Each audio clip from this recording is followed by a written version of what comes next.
McDaniel can't move on it. Now he does. The shot, passing down. Rebound, score! And we rolling. Welcome to the Toe and the Crease Podcast, where we talk about anything and everything to do with the NHL. I'm SJ. That's the co-host WillyDubz over there. Hey, how's everyone doing? It's a Friday night for us, so what better to do on a Friday night than a podcast, right? Well, I mean, it beats I'm a Stars fan. Just again, not to beat that over the head a billion times, but it's better than watching them getting crushed by the Jets right now. Because there was a legit chance the Stars could have been the 1 seed. Where I think they have a couple more games head to head with the Jets, and the Jets have 2, and the Stars have 2 games in hand.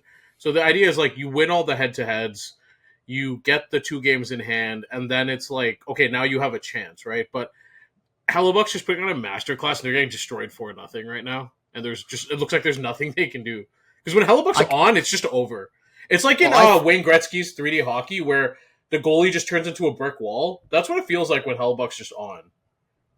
That makes sense. I think I felt that way with the Leafs, too, because the Leafs played the Panthers last night, and if the Leafs won, they'd be tied on points, with the same amount of games played. So it gives them at least a chance to maybe take first in division, but after losing that game, they're now 4 points back.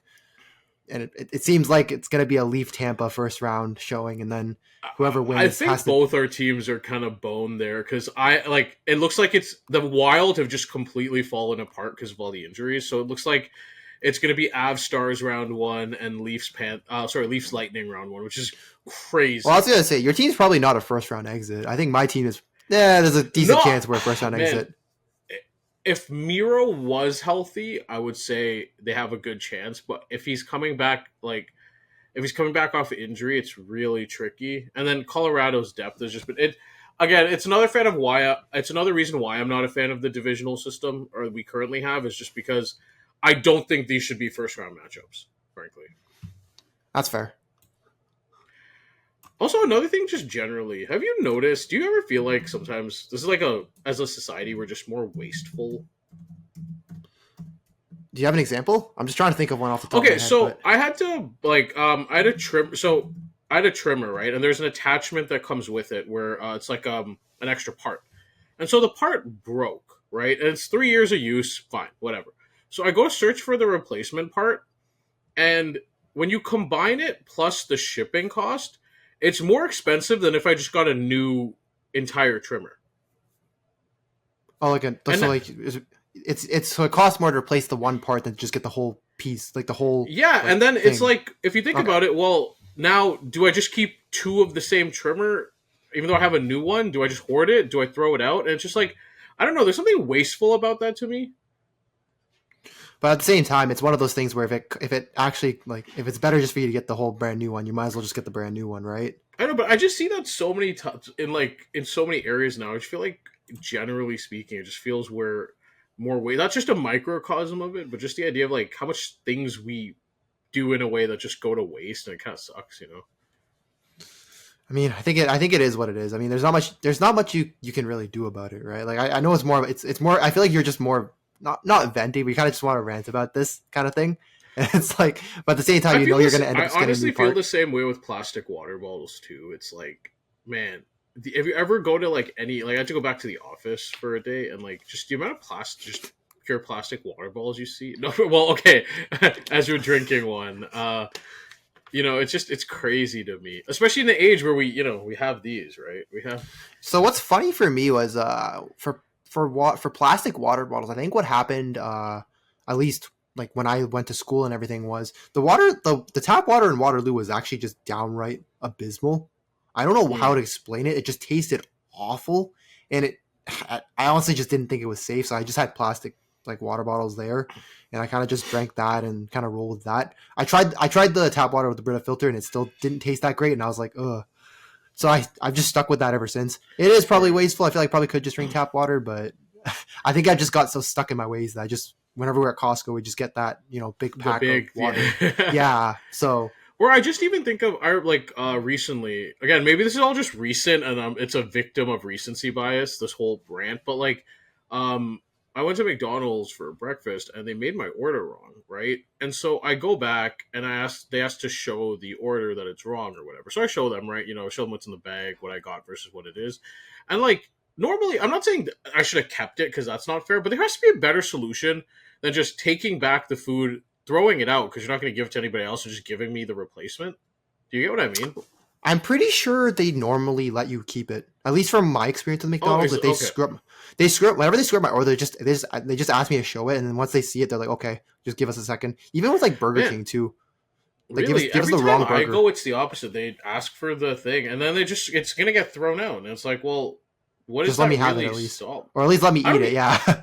I don't even know if it's not that I want to eat it. Just like, it's just weird that the alternative is just to throw it out entirely. Like, you know? My kind of thing is I'd at least hope that I know they probably don't let you do this at McDonald's just because they're really strict. Give it to the seagulls. Give it to not give it to seagulls, but even like just give it to somebody that works, or let somebody that works there just have it as like their like break time meal or something. At least it doesn't go to waste in that sense, right? At least someone gets to eat it. I'm sure someone won't mind if their thing's missing pickles or like has extra or just has pickles and onions, right? There's probably somebody that doesn't mind there, and they wouldn't care about they would be like, cool, extra food or free food, cool. I don't know, it's just weird to me. I get, like, it just feels like we're wasteful for the purpose of efficiency, and it's like, sometimes that just bugs me. Because it just, I don't know, it just feels like things always take a backseat to efficiency for better or worse now. Do you know what I mean? Yeah, I kind of see what you mean. Fair. All right, moving on to the hockey topics, because no one wants to hear me rant about society anymore. So the trade deadline just passed, and it was a boom. Like, that's all I can say. It felt like an arms race. You know, that Fall Out Boy song, "This Ain't a Scene, It's a Goddamn Arms Race"? That's what this was. It was more eventful than I thought it would be, because I think I'm so used to the trade deadlines that aren't super eventful. Just you have a couple of random trades, some depth pieces get moved around. But this year, for some reason, everyone was just like, let me get a piece of this action and let's make a trade. So honestly, we had a bunch of trades we could have picked from, but I think we picked about, there was 3 we're going to talk about for sure, and then we're going to talk about some other teams kind of more in general because they made a bunch of trades. I think I was surprised it was so eventful too, because to an extent, right? One, because a lot of trades happened earlier, so I was like, okay, maybe the deadline's gonna be uneventful because the teams that made their moves. And also, there's like a glut of teams still in playoff positioning. So I was also curious, like, what are these teams going to do? Are they going to sell? Are they going to stand pat? Like, what's the plan, right? And it's clear some teams took a direction, and some teams evaluated themselves internally and decided, hey, we're not it. So we're just going to rebuild and, look at the next iteration of a contender of what that could be. Other teams just stood pat, and other teams went for it. And there were a lot of surprising trades, to say the least. Yep, and I think it's funny because one we're going to talk about actually happened while we were literally in the middle of recording. I think recording the last podcast. So, do you want to maybe lead off with that one first, or do you want to start with another one instead? Yeah, I do think we have to. So we did our tier list last time. We put the Avs in the. I wouldn't bet against them, but I'd firmly put them in the elite now. I think it's fair to say, because to me, with the Avs prior to the deadline, center depth was a real problem post Nathan McKinnon, right? And scoring depth was a real issue as well. Like, their third and fourth lines just weren't productive really at all. And there were so many guys like that went 10-game stretches without even a point. Miles Wood, Yoel Kiviranta, etc.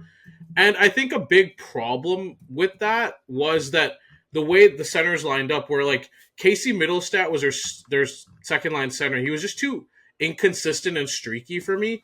And honestly, he just felt miscast as a second line center. Like, the point production wasn't there. He's not great defensively either. So it's like, if you're not getting the point production, you're not getting much defensively, and you're mediocre from the faceoff dot. Like, what are you really providing a contender who can't wait for you to like become what you're going to be if you are, or if this is it? We don't know.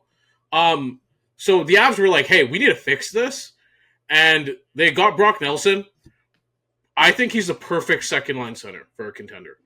He's like the perfect second line center for Colorado too, because he's a great facilitator, and Colorado's talent is spread out across the wings. So to me, this is just a perfect fit.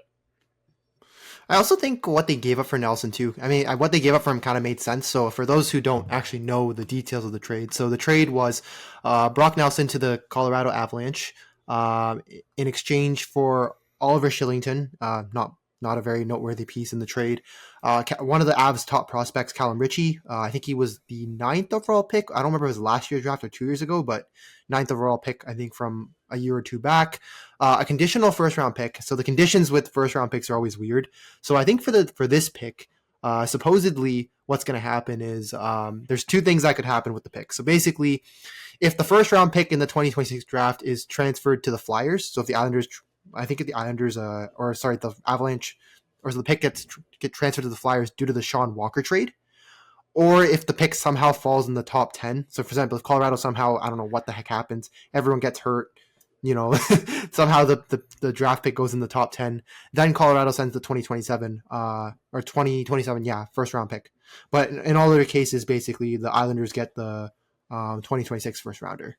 So I think those are the details of the trade. And I think, honestly, with what the Avalanche gave up, I hate to say this, the first rounder is probably not going to be very much. It's I'm going to say a late first round pick. First round picks are very reading iffy. Those conditions just made me fall asleep. Like, it just doesn't sound like it means anything. Yeah, late first round pick doesn't really do much. Oliver Shillington, not much of a piece there. I think maybe the only key piece they gave up was Callum Ritchie, but if you're Colorado, you can't wait for prospects to develop, so you might as well chuck every asset you have to go for it at this point, because you've won a cup in the past couple of years, right? You have an okay enough team, plus you finally figured out your goaltending for once. So, and although you did deal Rantanen, you at least got a decent piece in Nate Chess back. You have him for, I think, one more year after this year. So you have I would say roughly like a 2-year-ish, not a 2-year window, but like a 2-year, for sure what you have kind of window. So you might as well go for it at that point, right? So I think Brock Nelson's kind of the perfect piece for this team. The only thing is he is a rental. I believe he is a free agent after this year, which makes it tricky. But you have to take a shot. There's no 100%. sitting back. I've always said this. If you have a healthy McKinnon and a healthy Makar, you go. Every year is a go year. And that's what I had a problem with the Rantanen trade initially, right? Is every year you have those guys, it's a go year. And you have them healthy. Again, I love the fit for... I said this, Nelson would have been a great fit on a lot of teams, like the Leafs, perfect example. I said the Avs as well. Like, this just... Everything fits about him. Like, again, he's a great facilitator. He's not amazing defensively, but he has way better positioning, awareness, and stick work than Middlestat, which isn't a high bar, but just the fact that it's there. And then trading for Charlie Coyle, like Charlie Coyle hasn't been great this year, but whatever. He's your third center. Now you have Drury as your fourth center. Like, the center spine suddenly fits, whereas 2 weeks ago it just looked like a mess. I also think, just for Colorado in general, I think things are kind of heading in the right. Like, after the Rantanen trade, let's say. But I think everything's kind of just headed to the right point, because I think everyone's starting to come back healthy too. So I think that kind of plays a role into it. So now that you can slot your four guys, your four centers accordingly, I actually think they're all in the right position. So Nelson's perfect as a second line center. Obviously McKinnon, and then Drury I think was better as a fourth line center than a third line center. So to be able to do that now, you have the center depth solidified. Your winger depth was always really, really good. You had you got Nate Chess back for Rantanen. Yes, it's a bit of a downgrade, but I'd still say he's probably a first line player. So you're fine with that. I mean, Lehkonen was. You have I was gonna say Lehkonen's fine. You have Dechushkin, you have Lehkonen, you have Drouin. Like, it's you can't complain. The only issue with the Avs right now is just, will Devin Taves get back to what he was post before the Four Nations? Because right now he just hasn't looked it. But overall, like, I think the Avs, honestly, for a team that retooled literally all these trades, morphed this team from the beginning of the season, they did a great job. I remember too, because you remember when they had Georgiev in net and he was letting in 4 or 5 a night. I'm kind of impressed they managed to fix, first of all, the goaltending. They got Blackwood, who, I mean, has just been, I want to say he's been unbelievable for them. He's been exactly what they've needed. And I think the defense is also coming back together at the right time too. Apart from Taves, who you mentioned, has been struggling a little bit. I think getting Manson back from injury, like, he's just been a solid piece. Being able to push Samuel Girard down to the third pair just feels kind of like a luxury. And look, I'm not happy with Eric Johnson potentially, but I mean, if he's your third pairing defenseman, it's not the end of the world. And then Lindgren, I guess you're hoping that he's better honestly, than he was in as a New York. Bottom pairing guy, he's fine. Well, he's playing on their second pairing right now, but I don't know if that's I don't know if they think he fits better with Manson or whatnot, but you could even move Gerard up to the second pair and then move Lindgren down to the third pair, and I think you're fine. Yeah. Yeah, it's just I think they did a great job. It's just going to be really interesting to see what happens in the playoffs because again, you have Winnipeg, you have them, you have Dallas. Somebody's going to be heartbroken out of those three, and it's going to be interesting to see what happens. Also, I think I have one thing I'll criticize the Avalanche for, given the circumstances of what happened with Rantanen and where he went in the end. We'll talk about that more a bit later. Do you question what the heck they offered Rantanen? After seeing how everything played out, are you like, what the fuck were you guys doing? You know what it's like? It's like when you see a girl who ends up with like or smoking hot girl, and she ends up with like a dude who's like fat bald with a dad bod and like wasn't and is like unemployed, and you're just like, wait a sec. What do you see in him? No, not that. It's just like no, but yeah, it is like what do you see in him? He's bald, unemployed. It's not that. It's like you wondered, like, didn't the other guys she talked to, like, weren't they better candidates? And that's kind of what I wondered with the whole Rantanen thing. Is like, wasn't any offer a better like, what was the offer? Like, if it was only ended up being $12 million for 8 years, like.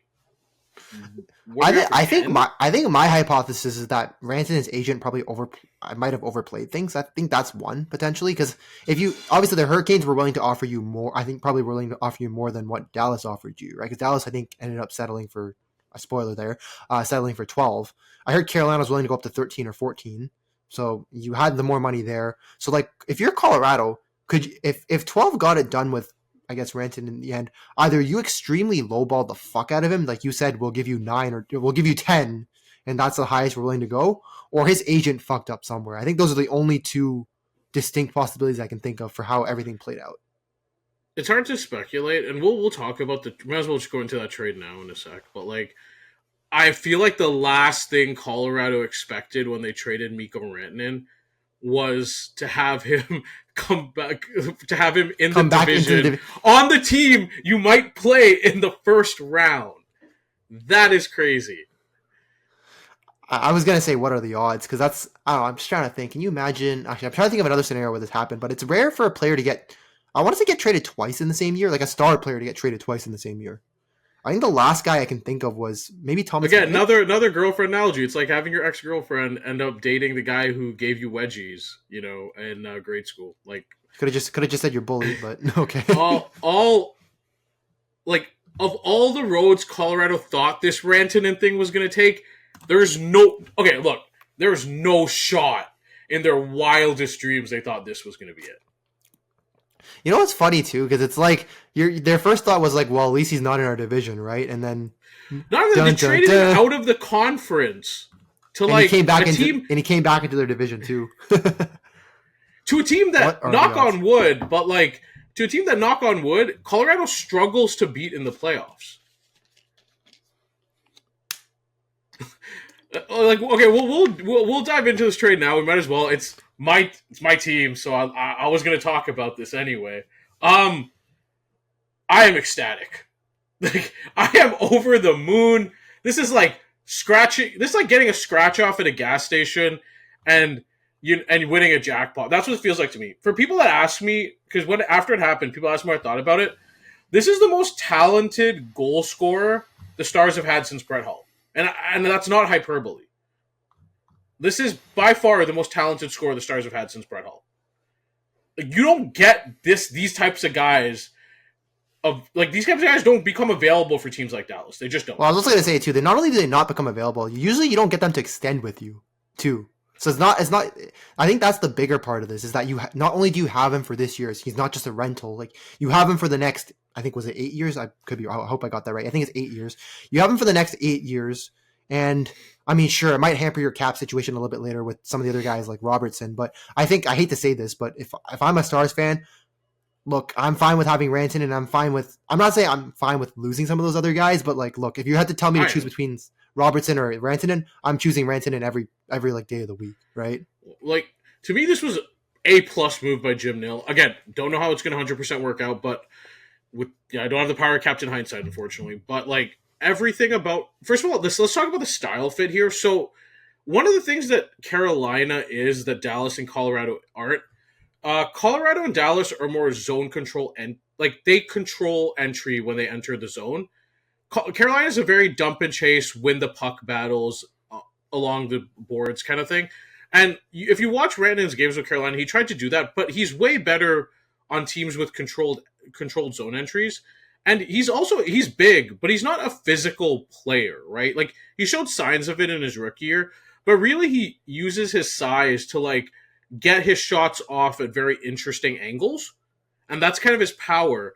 And he fits Dallas' system so much more than Carolina's. I'm not saying obviously it's exactly the same as Colorado's because it's not. His ice time's going to be less because Jared Bednar decides to play his first line an insane amount of minutes. And Dallas' depth and Peter DeBoer, it's more equitable, I would say. It's a more balanced approach, right? Just right. You have enough talent to spread them out across 3 different lines, and you can play all 3 of those lines at, I would say, like roughly the same amount of minutes, and you can kind of match up those lines. I don't want to say you can match up those lines against any other team's lines, but you can whereas I think with other teams, let's say with like, I saw this in the Leafs Tampa series where the home team just tries to do the matchups and shit. I feel like with Dallas, you can kind of get away with that if you're playing like a road game, whoever you send out there, you're not really scared of them running into any other line apart from like, unless it's like a McDavid Draisaitl, but let's be realistic here. Anybody would be scared of that line.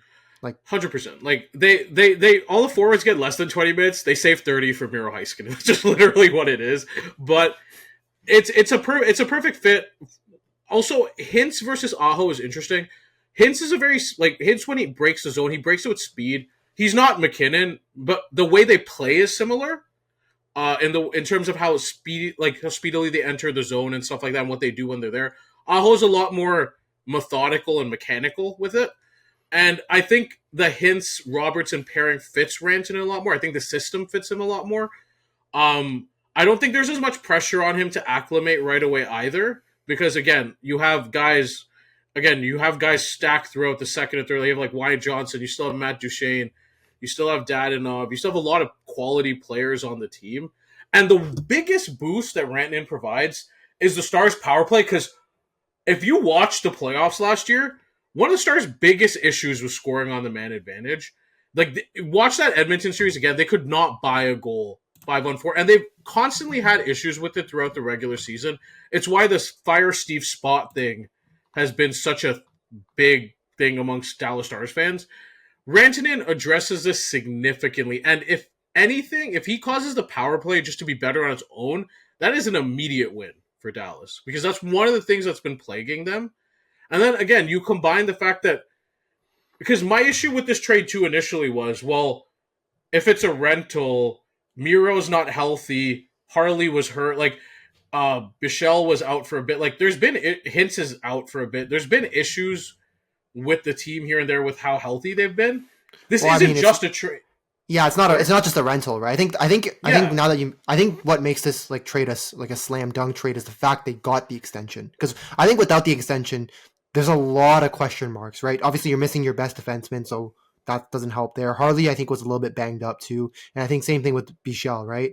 Would you say those are your 3 best defensemen for the Stars, probably? Or? I mean, the plan's literally been to outscore them while Heiskanen's been out, and then like I said, Hintz was out today. It's just. I was worried because I'm like, if Heiskanen doesn't come back healthy, honestly, the Rantanen thing doesn't matter because Colorado will, honestly, without Heiskanen, will destroy Dallas. But this isn't just a trade for this year. Yes, you use some depth pieces. You lost one piece theoretically. Oh no, I think you replaced it with a much because better. Of the cap. Offseason, because of the cap hit, you lose some pieces, but it doesn't matter. Like, at the end of the day, this is the swing you have to take, and to get the term to make it a multi-year thing, I think, like I said, Jim Neal hit this out of the park.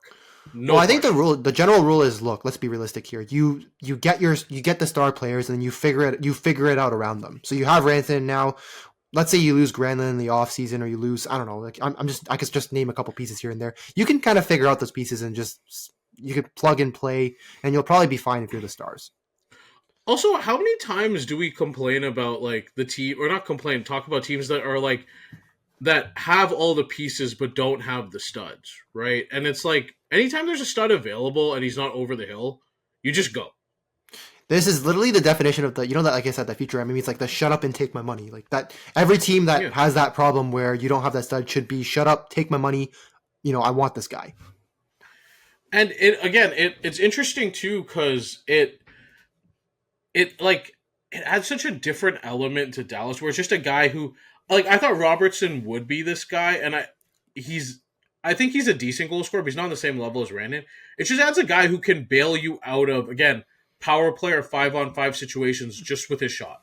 And that's something that very few offenses have in the league. It's like Boston, Toronto when Matthews is healthy, Tampa. Like, there's very few teams that have a guy who, if things aren't going great on the power play or something, or, the offensive zone hold, it feels like it's probably going to transition over. It's a guy who can just rip a shot at a weird angle and put it in. Yeah.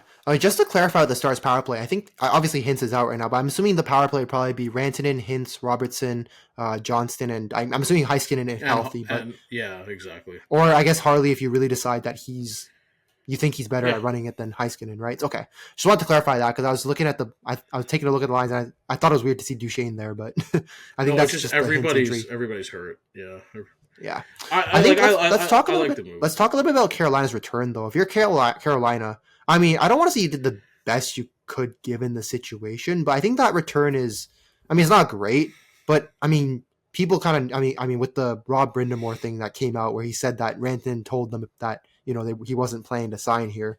I think you did the best you could. You got a really good young player in Stankoven who, according to his JFresh card, has a 1% finishing, although his average is only based off of 1 year. So I can talk about Stankoven a bit since obviously I've watched him. I don't know if his futures at center is my one thing with him, but I think he's kind of like a Timu version of Mitch Marner is. Well, yeah, Carolina's played him at the wing so far. I think they played him on the right so far. I think they've bounced him between the first and second line, but I don't think he's a center. I definitely think his finishing is probably not 1%. Like, it's not the J Fresh card says it's 1%. It's probably a little bit higher. He's been a little bit unlucky. I think he's a better player than what, in terms of statistic wise, is what this year showed, and he'll continue to get better, right? So what I think about him is I think he's a good playmaker. He's gritty. He plays bigger than he is. But, like, the goal-scoring finish, I'm not saying it's 1% bad, but it's definitely not. It's there. And, again, Dallas has tried him all throughout the lineup this year. I really think he's kind of, again, like a poor man's Mitch Marner is kind of what he is. Like, he has that ability to play two-way like Marner does. Ideally, the playmaking develops. And he's like I said, he's gritty and he plays tough. And he'll fight for those, again, in Carolina's system. And you kind of see this the first couple games he's with them. You'll see the dump-ins and you'll see him fight for the pucks on the boards. And that's where he plays bigger than he is. It just sucks to give up the goal scoring upside of Rantanen. But again, if you told me at the beginning of the year, like, people have done this in volume where it's like, if you told me at the beginning of the year they traded Natchez and Drury and got what they got from at the end, I'd be okay with it. It just sucks because it's like, I felt like they were so hot at the beginning of the year, even after we thought this year might be a rebuild. And then it's like they got up to, it's like they went from here, and now, you thought Rantanen will help them break the ceiling. Now they're back into like this retool rebuild mode. So that part kind of sucks, but the asset management was good. Yeah, the asset management is fine. I think I'm not, again, the first round picks have the stupid, like the top 10, protected conditions, and they shift over to the year after. But if you're Carolina, maybe if you're good enough, maybe you hit on a few of those picks, maybe your team gets a little bit better. But the Hurricanes, I feel like not having that star player is just going to continue to haunt them. Because I think come playoff time, like you said with for example, the Stars not, in the past not having that like elite superstar to kind of, pull them through when times get tough. Carolina just doesn't have that right now, right? It's not even that. I don't even think they have the depth right now. Like, if you look at their roster, it feels really thin after the first line. And it's even the first line though feels even with the first line. Look, right now they're missing Svechnikov, so that's a different story. But even if you took just like even the first line, look, I'm not I'm not saying I don't like, Seth Jarvis, but I don't know if he's like a first line player ready, right? And then after that first line, the second line just feels completely worse, right? Because I think right now they have Rozovic, who I don't think is a second line player, Kakiniemi, who I think they literally just wanted to troll Montreal for the offer sheet thing. I genuinely think that's the only reason why he's still on this team. And then I aging maintain Taylor Montreal Hall. got the last laugh. I maintain that. And then I guess the Well, aging, and then an aging Taylor Hall who's not super great, right? And then like maybe if you push Stankoven up there, sure. It just makes the timeline weird because you're talking about a team that's run pretty deep into the playoffs the last year. I mean, second, third round. Like, yeah, when they lost, they lost. But at the end of the day, they made those runs, right? And it's like now you're retooling. You have Aho, you have Jarvis, you have Svechnikov. The bet is maybe Nikishin comes in, but it's like, how long does he take to transition to the pros? How good is he right away? Is he good, right? Like questions you have there. Stankoven's going to take time too, right? He's been decent this year, but again, he's not like exploding onto the scene, right? So that's going to take some time. Aho's already 27, right? And it's like, again, how are these timelines going to coincide if you're planning to make a run? Because I get the idea of like, we want to build a sustainable contender, but there has to be a point where those timelines, like the 2 timeline thing is very hard to do. There has to be a point where something has to give one way or another. There also has to be a point where you're not content with just making the playoffs and losing in the second, third round. Right? At some point, you have to be like, okay, put my foot down. Enough's enough. Like either we blow this thing up and say, look, we're not good enough with the team we have, and let's try to build a much better team from ground up, or you say, fuck it, we go all in, we make a big move, which I guess they tried to do in this case. I guess it didn't work out. But, I mean, they tried to make the big move without the death, which didn't really make much sense to me. But, I mean, again, when you're getting a player like Rantanen, you have to just go for that. Like, anytime that kind of player becomes available, you don't just say, no, thank you. But, again, if you have a team that's good enough to make the second, third round, at some point you just have to be like, yeah, we have to go for it, or you just be like, I'm not happy with this team, not happy with just being a second round exit every single time and just blow it up, right? I think they're banking, now that they've struck out on Gensel and Rantanen, I think they're banking on maybe taking a swing in the offseason on probably someone in free agency, or maybe someone like trade. Like, they're a team I'd like to see swing on if Elias Pettersson becomes... I know it's the popular name to say for seeing if you can take a swing on a guy, but like a guy like that, like just some type of player that maybe needs a change of scenery. Because otherwise, if this offseason comes by and there's no significant signing or trade for them in that capacity of like a second line center, someone that increases the ceiling of the team, I don't know what the plan is really. Because is the plan? I think the Hurricanes. I think tried to kick tires on JT Miller, but I think everyone knew that Miller only wanted to go to New York, so that wasn't going to ever work out. So I guess, and then if you're the Vancouver, if you're trading Miller, you're not trading Pettersson, right? So unless you really think that you want to just get this, get his money off the books, and you think he's going to continue to regress. But I mean, if you're Carolina, you could take a chance with Pettersson. I just don't know if Pettersson's. I don't know would his style fit with the Hurricanes. The Hurricanes, like you mentioned, it's not a question of that. It's just taking a swing on something. Like the trade I want to talk about next, which is my favorite trade personally of this deadline. It's 2 teams taking a swing, right? But overall, before we get to that trade, I just want to say, like, overall, love the trade for Dallas. Again, extension plus elite player, no complaints. Carolina, I like the asset management, but I just have real questions about the future. Is that? I mean, I think that's fair. I think if I had to look at this Carolina team, what would you say? First round exit probably. Only because the Metro's so bad, they might make the second round. Because like New Jersey just has nobody healthy right now. Hughes is out, Hamilton's out, Siegenthaler's out. Like they're running a bare bones operation, so they might just make the second round by default. Is Markstrom still out too?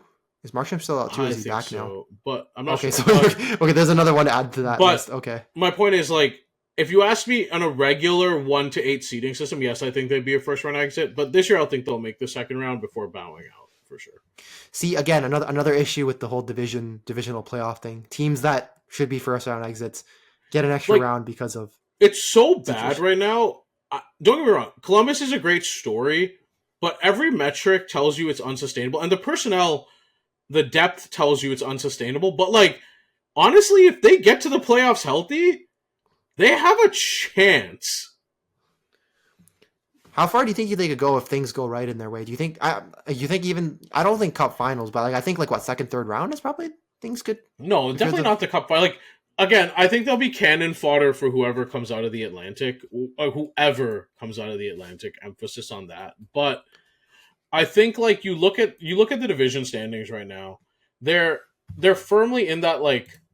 The only issue is they might not. Funnily enough, they might not make it, but because they're tied with the Rangers right now. But I'll say this: forget Columbus, but like between Columbus, the Rangers, whoever, I less so believe in Montreal and Detroit. But if it's between the Blue Jackets or the Rangers, you could convince me that they could beat the Capitals, and then if they face another team in the Metro, make the conference finals. Like, is that inconceivable? No.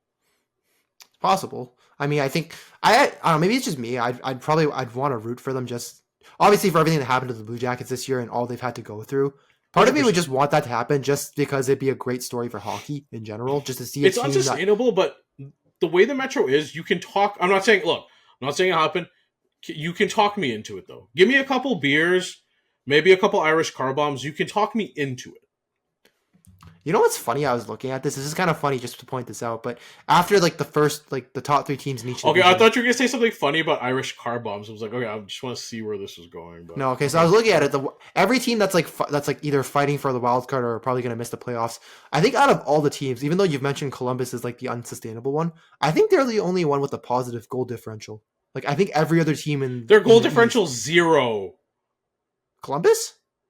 Is it 0? No, it's 4. Well, it's 4, but okay. It's 4, but everybody. Yeah, it's probably changed since then. There's probably been a game or two that's been played tonight. But I think the point is they're the only one that's positive. Everybody else is like minus. It's just red. It's like minus. Like minus 27, minus 24, minus 22, minus 15, minus 49. Jeez, and then minus 7. Okay. But like them or the Rangers, if they make the first, if like especially the Rangers with Shesterkin, like I do not. Rangers have the talent, but there's some massive question marks with that team. 100%. But I'm just saying, generally, like, if Fox is healthy, that's a tough matchup. Although Fox hasn't been that great, but I just mean, again, with the Metro, you can talk me into it, whereas with the Senators, I love what the Senators have done this year. I love the mini leap they've made. But it's like, if you have to face Florida in the round 1, man, it's over. Like, forget it. It's over. Yeah, you're getting there's a cute, T'Chuk brother versus each other story, but you're getting power bombed through a table. All right, so transitioning to my favorite trade of this deadline, Dylan Cousins for Josh Norris. Do you know why it's my favorite type of trade? Bad contract for bad contract. No, it's betting the guy you sent sucks more than the guy you got back. Those are my favorite trades because they're basically like, hey, we know both these guys have issues, but we think the guy we sent sucks more than the guy you gave us back. My favorite type of trade. No one's hoping that like this is a win-win. Everyone's just hoping that, oh shit, like I hope we got the break in this one. Because Ottawa's basically betting against Norris's health. Because realistically, when he's healthy, he's way better than Cousins. Yeah. I think the issue too is like I guess with Cousins is like you see his production. Like when he's been healthy, he's been playing. He's just not been very good, right? And like for where he got drafted and taken, if you're a Sabres fan, you're probably like good riddance. I was also seeing a lot of posts on Twitter. I think a lot of the Sabre folks were mentioning. I think the last game before he got traded, I think there was I think one of his teammates got hit and he just didn't stand up for him apparently, and the Sabres fans were just shitting on him for that. So apparently they're all happy to see Cousins head out. I don't know what's going on with that. But this is basically both of them have 5 years left on their contract. I think one's making 7.95, which is Norris. The other guy's making 7.1 in Cousins.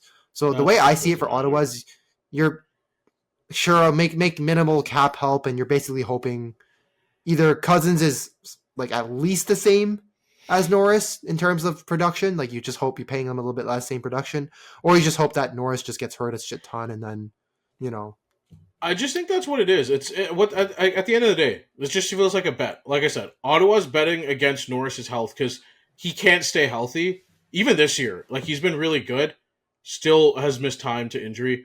But because, like I said, when he's healthy, 1, he feels like an actual center.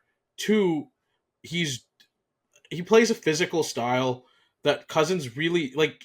Cousins tries to, but it's not great. And then Norris is just a better offensive player. And so it's like the Buffalo's getting the better player. It's just, can he stay healthy?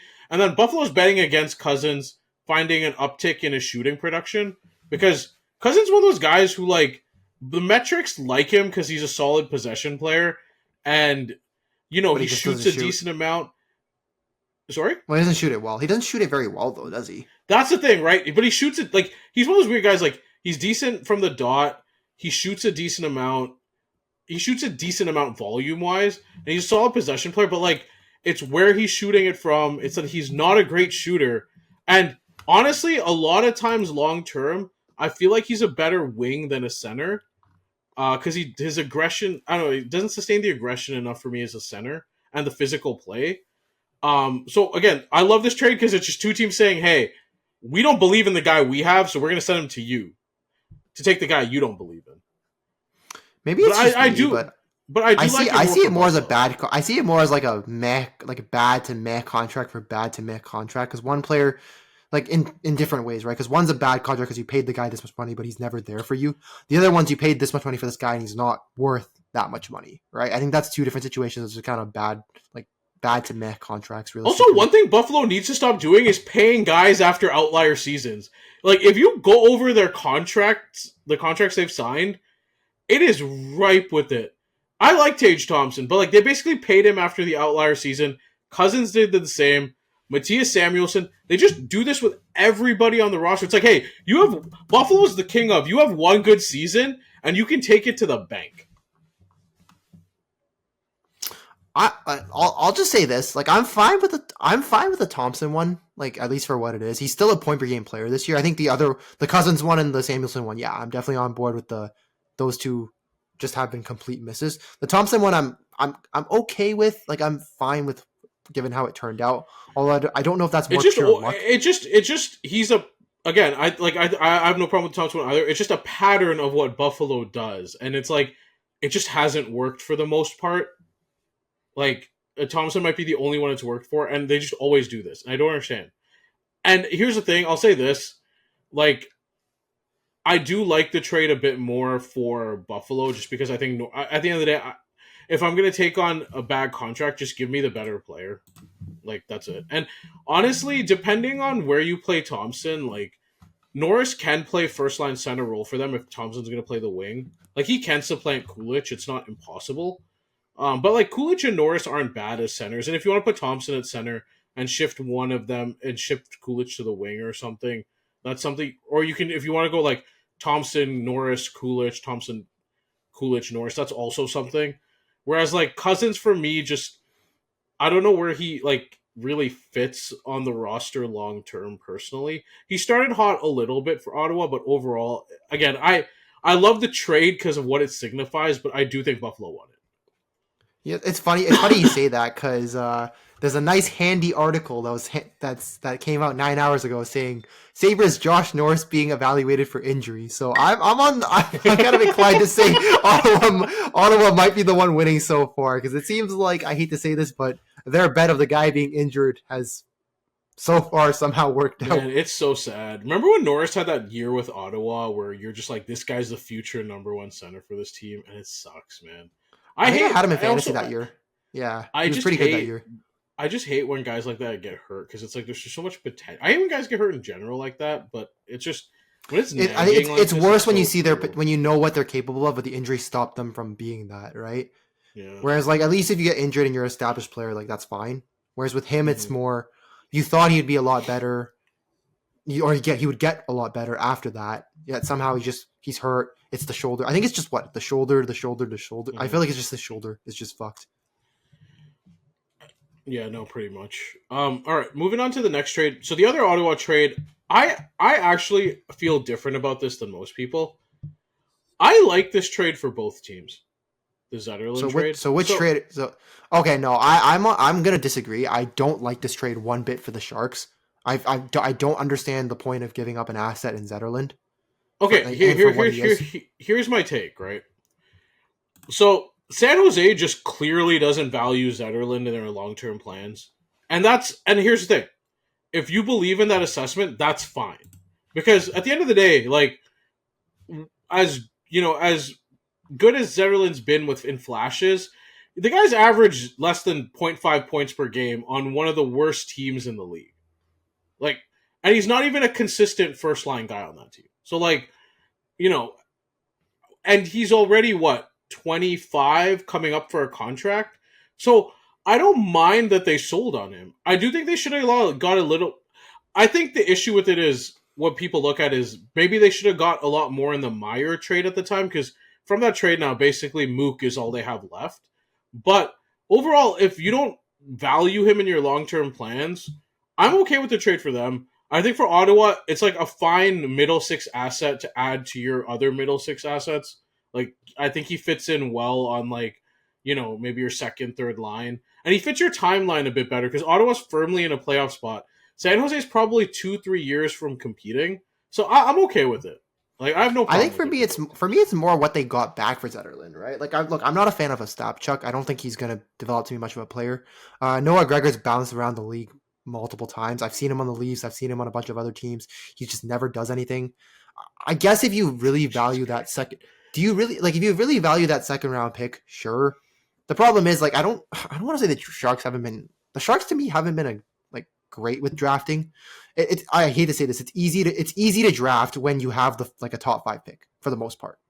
But outside of those top 5, they're gonna have. I know, but outside of those top 5 picks, like, they haven't drafted very well. So I don't know. I don't like getting picks if you're not a team that drafts historically very well. Like, it's not. I'd like this more if you're like the Stars, for example, because the Stars find a way to hit on the late first and the early second rounder guys a lot more. Like, do you kind of see where I'm going with that? Picks are just kind of like a dart. Like, at the end of the day, outside of the first round, outside of the top half of the first round, frankly, having more picks isn't bad because it just dart throws at different players. See, that's the problem though. It's Zetterlund for a dart throw, and, like, I don't know. I don't value the dart throw as much. I just think if you weren't going to sign him and he doesn't fit your timeline, and again, this isn't like them trading Timo Meier, where when they traded Timo Meier, he was near a point per game, arguably the best power forward in the league when they traded him. Like, again, average less than 0.5 points per game during his tenure with the Sharks on one of the worst teams in the league, on a team that plays a more up-tempo offensive system. Like, I don't mind them making the trade is my point. Do I think it's, like, the greatest trade in the world? No. I don't mind it for them, and I don't mind it for Ottawa. I think it's fine. Well, I mean, I think it's better for Ottawa given what you gave up, obviously, in terms of the assets you gave up for it. But, like, I don't like what the Sharks got back in this trade. I just don't think it's look, I hate to say this, I'd rather just sign him, like, not obviously not to a long. I don't think you're gonna sign to a long-term deal, but, like, I'd rather not get the ask for one though. You're not gonna give him you're not gonna give Zetterlund a 5-year deal. Like, no shot. He's gonna be 26 by the time that contract comes up, right? So it's like he's gonna angle for a long-term deal. Now, I don't know what. Well, you have the leverage. He's an RFA though, Will. You have the leverage. Sure, but at some point you're gonna have to pay him, and if you just don't think he fits your timeline, fine. Like, I'm okay with that. I think the issue is more in the Meier trade. Like, I felt like they should have held out for a little bit more. Well, I feel like they should have held out more for that. My problem is I feel like they should have held out just a little bit more for Zetterlund. Like, I get it. He's not a big of an asset, so maybe you don't want to just haggle too much with him. But it's like, why get what you got in the end? Like, if you could have just maybe just held on and just maybe got something a little bit better. Like, why?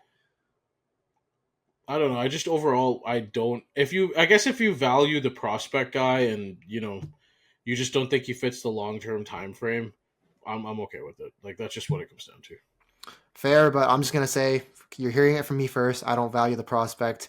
The pick is, I guess, whatever. Depends on if you can draft well with it. Don't know. And Noah Gregor's, I'm not gonna say he's useless, but doesn't really push the needle or literally do anything for your team. Fair enough. Yeah. Again, it's not something that swings the Sharks' timeline one way or another. I think it just helps Ottawa a little bit because it's like, hey, like, you're firmly in a playoff spot now, and you know, you're probably gonna go up against, maybe this year is not your year, but, like, you can make a push maybe towards, like, second, third in the Atlantic, maybe in the next 2 years. And Zetterlund fits that timeline, whereas the Sharks are a long-ass way from contending, and Zetterlund does not fit that timeline at all. Fair. I just feel like the assets they got back just weren't, just don't seem worth it to me.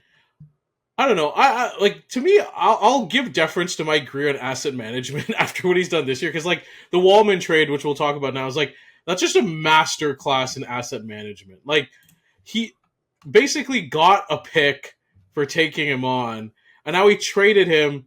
He got a second for taking him on, and now he traded him for a conditional first. Like what? So basically, just for the fans, just to highlight this, basically he got a first and a second for Jake Wallman, which, again, that's just crazy. Really, I mean, I know Wallman was like one of the few defensemen available, but again, to get that kind of picks for, look, nothing against Wallman, like I think he's a decent defenseman, but he's not, elite level kind of defenseman. Plus, correct me if I'm wrong, I'm assuming he's on an expiring contract too. So I think a first and a second for basically an expiring contract is pretty insane, and it's not a guy that pushes the needle significantly. I think he helps Edmonton. He helps Edmonton, but again, he doesn't really push them over the top though. Well, nothing outside of getting a better goalie was going to push them over the top, I think. Like, we'll talk a little bit more about that later. But like, Wallman's good depth. He's a secondary offensive defenseman, which this team needs because Darnell Nurse isn't really that, and Ekholm, Kulak, like those guys aren't gonna be that, right? He's kind of like, I'll say this, he's kind of like a Bouchard light because he does have the shot, he does have power play capabilities, but he is also prone to those same gaffes that Evan Bouchard is. And you can watch, if you ever watch an Oilers game, Bouchard will randomly have like a disconnected controller moment, and it's weird because he'll be playing so well up until it happens. It's just you don't know when it's happening. Wallman sometimes has those same moments. The only thing I'll say is where Wallman's maybe not as good offensively, he's way more physical than Bouchard is, and he's a hard skater, decent forechecker. Like I'm fine with the trade for Edmonton. It doesn't address their definite need, which is a goalie, but it's not a bad piece to add. I mean, yeah, if you're Edmonton, you kind of needed better defensemen, and I think Wallman's like at least better than what they have currently. I mean, it does suck to have to give up the first, but I think with the market for defensemen and the lack of defensemen available, you didn't really have a choice. Yeah, 100%. Like you saw it with the Leafs, and we'll talk about them right now. Like the Leafs just showed you how defensemen weren't really available. Like that Leafs trade for Brandon Carlo just made it really obvious that no elite defensemen were readily available, or teams weren't. So like the guys we talked about, like Dobson, maybe Dunn, Montour, guys like that just weren't going to come available this trade deadline. And I think in the Leafs case, they opted for a defensive defenseman. And if you're opting for a defensive defenseman, Carlo might have been the best one available. His plays regressed a little bit with the Bruins the last 2 years. So maybe if you're the Leafs, you're hoping he finds some positive regression. But again, I mean, the Carlo from the past couple of years was one of the better like defensive defensemen in the league, right? Physical, like pretty good with the puck, and then again plays a really good defensive game. So if you're the Leafs, you're kind of just banking that he refines that form. And again, with the lack of defensemen available, I think the only two defenseve trade were probably, I think there was like the only two relevant defenseve. It was Wallman and Carlo, and then Ryan, like, and then guys like Lindgren, Cody Ceci before that. But these were the two primary. Wallman and Carlo were the best ones for sure. And they're a step above like a Cody Ceci, right? So when there's only two of those guys, on the market, the prices are, basic supply and demand, right? You're going to have to pay more for it. I also like him for the Leafs because he rounds out their defense. Like, if Tanev is healthy, him and Carlo are a really good defensive backbone.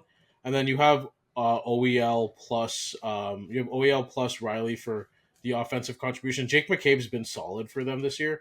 I like their defense going into the playoffs. And if Woll can get back to his early season play, like, I really like the back end of the Leafs. The trade I'm not a fan of is a Scott Laughton one. I'm not a big I think fan the reality of it was that there was a bidding war for Scott Laughton. I don't know why the fuck there's a bidding war for him of all players, but I guess what happens is, again, when you get into those bidding wars, if you're the Flyers, you can definitely extort the highest possible return, and they kind of got that out of the Leafs, right? So that first round pick, the Leafs had to pay a price and give up a first for Laughton, which again, Laughton's on expiring on. I think he has 2 years. I think he has 2 years left this year and next year. Yeah. A basically expiring contract. The 50% retains okay, but again, he just doesn't have. I think you mentioned it when we were talking about it through the messages. Not a lot of upside, but I think if you're the Leafs, you were desperate and you knew you needed a third line center to kind of solidify your like center core, right? Because if you have Matthews, who has been playing kind of hurt this year, I don't know if you noticed, like doesn't have the same. He's on a 30-goal pace. He's on a 30-goal pace. He's on a 30-goal pace. He I swear, whenever he skates, he looks like he's just hunched. Like he looks like the hunchback of Notre Dame. He has hunched over. Tavares, who is obviously aging and is slowly getting worse. That's the reality of aging in a nutshell. Father Time's undefeated. They just didn't have that third line center, and I think they didn't want to play Domi there because Domi has struggled at times this year. He has not been good at third line center. So if you're the Leafs, you knew you needed to get that. The problem is you have to pay a premium price for it. I think my thing with Lawton is like I'm not a big fan of his offensive game because he doesn't have one, and I get like he feels like he's a center, but okay, how much does he move the needle? And they still feel a step behind Florida and Tampa Bay, especially with the moves Florida and Tampa made. I get you can't do nothing and just stay in stasis, but I would have liked to see something a little bit more, given what Tampa did with Bjorkstrand and Gord, and what Florida did with Brad Marchand, which was, can I say, what the fuck? So from what if I'm the rest of the league, I am pissed. Brad Marchand for only a second round pick is criminal. I think from what I understand, essentially what happened is Marchand is like week to week with I don't remember what kind of injury he has. He's week to week, so I think that's what the conditions of the pick are. So he's week to week with get me out of Boston-itis. He's week to week. So basically, it's a second round pick, but if Florida wins the cup and I think plays at least 2 rounds and Marchand plays at least 50% of those games, I think that pick converts to a first round pick. So that's the condition on that. I mean, Florida's team tag should just be Bill Zito doesn't miss, because every time he always makes the right move. Like he's batting like Barry Bonds level as a GM. It is crazy. Well, I think it also helped too, because I think Marchand, Florida was one of the few places that Marchand was willing to go to, so that definitely plays a role. Like I'm not gonna say it's the same as the JT Miller situation, but if if you're New York, you had all the leverage given the fact that everyone kind of knew that New York was one of the few places that JT Miller wanted to go to, right? So I think it's the same thing with Florida. Florida knew that like Marchand, like it was one of the few locations that Marchand would be like, okay, I want to go there. So you definitely don't have to give us much. Plus, like even if it is a first round pick, it's going to be a late first anyways. So late first for Brad Marchand. It's basically a second, yeah. Yeah, I'm in. It's just funny. Even speaking of Bill Zito doesn't miss, like trades for Seth Jones, Aaron Ekblad misses 20 games because of PEDs. Like, the guy just doesn't miss, man. I don't get it. My question is, do you think he knew the Ekblad thing ahead of time? Probably but like, not, right? It's just one of those things where it's like all the bad shit that's happened to Florida, even during the Dale Talon era. It's like whatever the reverse karma is, Bill Zito has it. Like he's the kryptonite for the rest of the league at this point. Like it's crazy to me. And what's crazy is now they get Marchand. He's going to be on the second line, and in their aggressive forecheck system, Marchand, Bennett, Tkachuk is criminal in the playoffs. That line's going to wreak havoc, and it's going to be. If you're a team that's going to face that, forget. Like imagine this: you have to face the Barkov line, then you have Bennett, Tkachuk, Marchand. And then you have to deal with Lundell and the Finns on the third line? Like, what the fuck? And then you also have to deal with, I think, another guy, too. Like Samoskevich, too. I think he's another guy to watch out for. He's been playing really well, too. I think Florida just has the best depth. I think they have the best depth in the league, realistically. The only way honestly, in the East, the only way I see a team beating them is if Vasilevsky's hot for Tampa. I just don't, to me, it's that's the big X factor, because Vasilevsky's kind of creeped back into like his Vezina form. Well, I was gonna say Vasilevsky's just miles better than Bobrovsky any day of the week, right? So that's the only weakness. But like, if Bob turns into like playoff Bob from last year up until like the last couple games of the Oilers series, like it's I like this team is just so good. This team. As a Leafs fan, having to deal with this every year, I don't know, man. It's funny because you thought it was Boston, then Boston falls off, and then there's Tampa, and then Tampa starts to like waver a little bit, and then Florida comes in. You're just like, when does it end, right? Yeah, I know. I feel just head shake here as a Leafs fan. I hope you all fellow Leafs fans feel the same way. Ugh. Like, and it's also the system fit. Like, the defensive, aggressive forecheck style Florida plays is like perfect for. There's no weird transition like like Rantanen going from a team that primarily focused on controlled zone to a team that focused on more dump and chase, winning puck battles. This is like seamless fit, and he gets like the perfect players to help that fit too. It's unfair. It is criminal. It is criminal what Bill Zito's doing. Actually, Bill Zito's throwing curveballs to the rest of the league like Barry Zito, like insane. Yeah. I'm just shaking my head again as a the rival. Only mistake they need to bring back the cat logo, and outside of that, everything they've done has just been great. I was gonna say I don't think Bill Zito has control of that. That's the one thing he probably. I guarantee if he was like, I want the cat logo back, they would put it back in like 2 minutes, no question. What they need is like the cat logo in South Beach colors. That's what they need. I think that's the next jersey you're getting if that comes out. 100%. I'll go throw back old school. I'll try to find like Bure and throw him on it. You know me, so I'll go for a Van Bees. I'll go for a Van Beesbrook one if I could, but yeah, that's probably the other one I think about. Like the Panthers had a lot of underrated players I really liked back in the day. Like Ray Whitney, always a favorite player. Joe Vokop, Bure. Like they had a lot of guys like that where I was just fans of. Yo, find me a Luongo jersey, man. Find me a Luongo jersey. It never came together at one time, which kind of sucked. Yeah. All right. Any other talks you had with trades or any other? I think that covers most of the trades. I don't think there's any other. Yeah. There's other ones that we probably want to cover. I think a lot of the major ones we covered in this one, or at least, and I think we covered some of the other ones in the last one too. So, last podcast too. So I think we're good on the trades. All right. So now we'll talk about. We just have a couple takeaways like going into the last 20-ish games of the season. Just things we want to talk about, like themes heading into the playoffs. I think. Do you want me to go first, or do you want to go first here?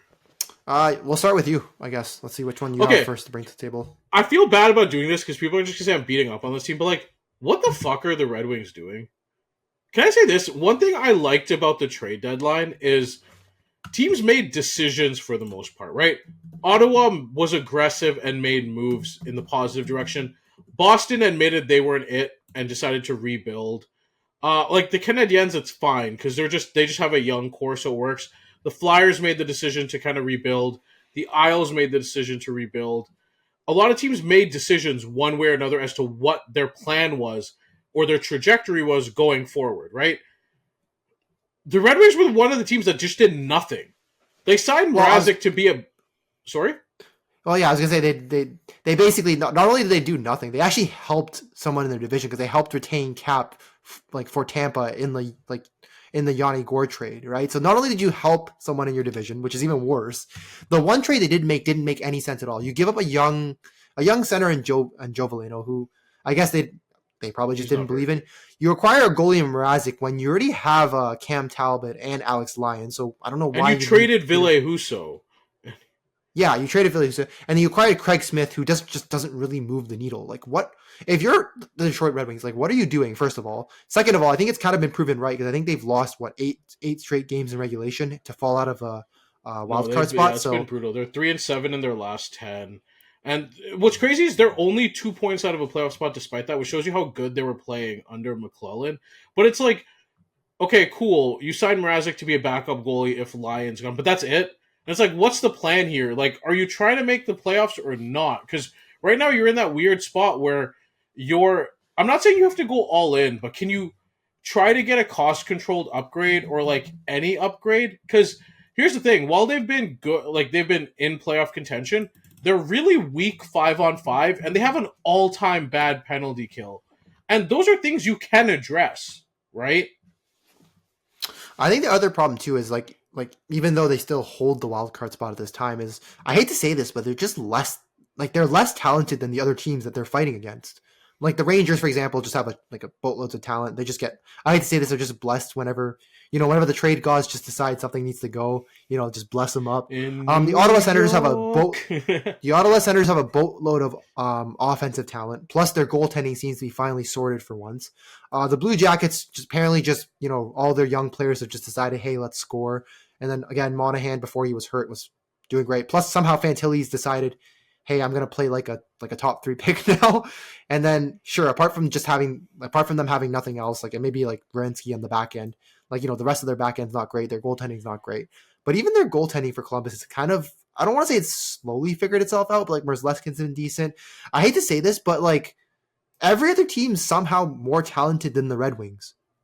Because after that first line, like I don't think the Red Wings have much apart from, okay, you could say Seider and Edvinsson, sure, but then like the rest of the Red Wings defense sucks. The rest of their lines after Larkin, Raymond, and Casper suck.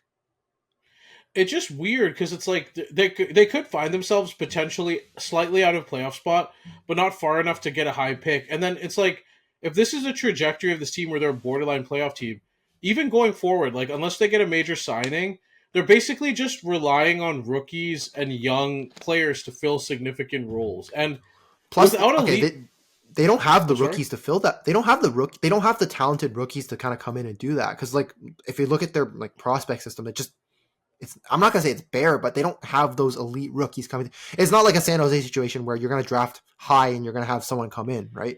If you're Detroit, you don't have that. But trying to rely on rookies and young players to like fill those significant roles, it's without, again, elite veteran talent isn't usually a recipe for success, right? Like, because some of those guys will take time to adjust. Some of them won't pan out. Like, people will look at Dallas, for example, but even Dallas took a swing, and Dallas is the best case scenario of your prospects hitting. But even Dallas took a swing on an elite veteran talent because you just have to make those moves, right? And I think it's worse if you don't think, because there are some people that think Larkin's not a number one center on a championship team. And if you don't think he's that, it's even worse. And then there's questions about the ceiling too, right? Like Larkin's already 28, DeBrincat's already 27. There's no clear young guys waiting in the wings to fill that position. And it's just they're in this weird spot where there has to be a big swing here somewhere with Larkin's age and the development timeline of guys like Casper, Edvinsson, ASP, etc. And it's like, how does that work? And it goes back to the criticism I've had of Yzerman this entire time. Great at drafting, but he's not good. What he hasn't been good at in Detroit, at least, is finding those high value moves in free agency via trade. He hasn't found additional value outside of that, right? And you look at all these teams that have done so, it's such a stark difference. Like, again, using Dallas as an example, right? They get Duchesne off the buyouts for basically nothing at the time. Like, when they get Dadonov, they take a flyer on Sam Steele, who's been a good fourth-line guy for them. Again, they make the swing on Rantanen, and this is a team that's drafted well as an example, right? You look at other teams and the moves they made. Like, for example, St. Louis did the offer sheets for Broberg and Holloway, traded for Cam Fowler. Like, Detroit couldn't have done that, for example. Minnesota's made the playoffs this year, and, like, think about some of the moves they've made to have, despite the buyout penalties that they've had to fill out the roster along the edges. And it's like, those moves just, Detroit doesn't make those moves. They've signed very low ceiling guys in free agency. They haven't really traded for anybody. They haven't made any big swings. It's like they're just doing this draft and develop thing, which doesn't work. And it makes less sense in their division when you have Florida, you have Tampa, you have Toronto, and now you have Ottawa who's taken over them. And it's like, you have to do something. Well, you also have the other teams in the East that have like made good free agent signings. I was going to mention the Blue Jackets, right? With Monahan, he was like basically another example. Before he got hurt, and even the Rangers, like obviously they get, I want to say they get a bit more handouts, but they're making moves for like veteran players, but like they're good, talented veteran players. And also they got the dump Trouba, for example, but they got JT Miller. Like that was if you're the Red Wings, I hate to say that's the kind of player you need, but the problem is you're not going to be able to get those. First of all, you're not going to be able to get those kind of players given the stipulations. Second off, if you're the Red Wings, you just haven't made a move for one of those players. Yeah, and I'm not saying it just had to be, go get Brock Nelson as a rental to try to make the playoffs and whatever. But honestly, even if you did, would that be so bad? I mean, but I'm thinking of some of the cost control guys that were traded during the deadline, or some of the guys that were allegedly available too. It's like, why couldn't you have given a little bit of enticement to get one of those guys? Like, think of some of the guys like Marcus Pettersson is a good example of someone that I think Detroit could have gotten, right? Where was that, right? There's just, it got, okay, Dallas traded for Granlund and CC. Like, they could have traded for Granlund from San Jose. I think Granlund would be a perfect fit on that team as a number 2 center. Like, what? Again, it's just there's no surplus value, and it bugs me. And it feels like I'm just beating on Detroit because first I'm like, hey, they weren't good at the beginning of the year, and then it's like, under Lalonde, it was horrible. They got McClellan, they make the surge. That feels very unsustainable, but now it's like, you have a chance to make the playoffs, you have a chance to do something, you have a chance to build towards something, and you just choose to do nothing. Yeah. And it's just so frustrating. You don't have to take a big swing, but at least take a swing. The problem is if you don't take a swing too now, it's like you're just kicking the can on the road till you have to take a swing. And then it's like, then you're banking on, taking. Well, your thing is you're also pushing yourself into a corner, right? Because what if that's not the right time to take a big swing, but you have to because you've kicked the can too far down the road. Like, at least right now, look, if you take a swing and you miss, well, maybe you can figure it out a little bit later too. But at a certain point, if you're Yzerman, you're going to be on the hot seat, and then you're going to be like, oh shoot, this might be my last year. Let me take a swing. But given the circumstances of what's happened with the league, maybe there's not that kind of guy available that you want to take the swing on, and you're forced to take a swing on somebody you don't really want to do that on. But like, this reality is you have to, just to maybe try to keep your job or to try to make like even slightly better your team. It's just frustrating. Like, there were guys available. I'm not even talking about some of the guys like Nashville might have traded, or like maybe the Blackhawks would have willingly traded Ryan Donato. It's just like there was just no creativity, and it just bugs me so much when you look at teams that are in, and people can say, hey, oh well, the Red Wings didn't get the same type of picks like the Habs did, but at the end of the day, no one cares about that. Like, right now, the Habs are basically on par with the Red Wings, and the Habs have a way better future. Like, other teams have committed. Teams like the Flyers and Isles have committed to a rebuild, so they're signifying that they're gonna ditch their timeline now and try to improve it long term. The Red Wings are kind of just in this middle, and it's just like, well, okay, the hope is just to draft. Like, hope is just to hit on every draft pick and make it work. Like, no, man, come on. To me, the Red Wings feel like that guy at the restaurant that doesn't know what they want to order off the menu, and they just keep like telling the waiter, "Can you come back later? Can you come back later? Can you come back later?" Like, that's, I don't know if that's the right analogy, but it feels like they're not making a decision. They're not really making any progress. They're also like, I mean, they're not getting. I don't know. It's not. I mean, maybe they are getting worse, but they're not like getting significantly worse. I don't know. Just, that's kind of the way I see this team. They're just not really doing anything.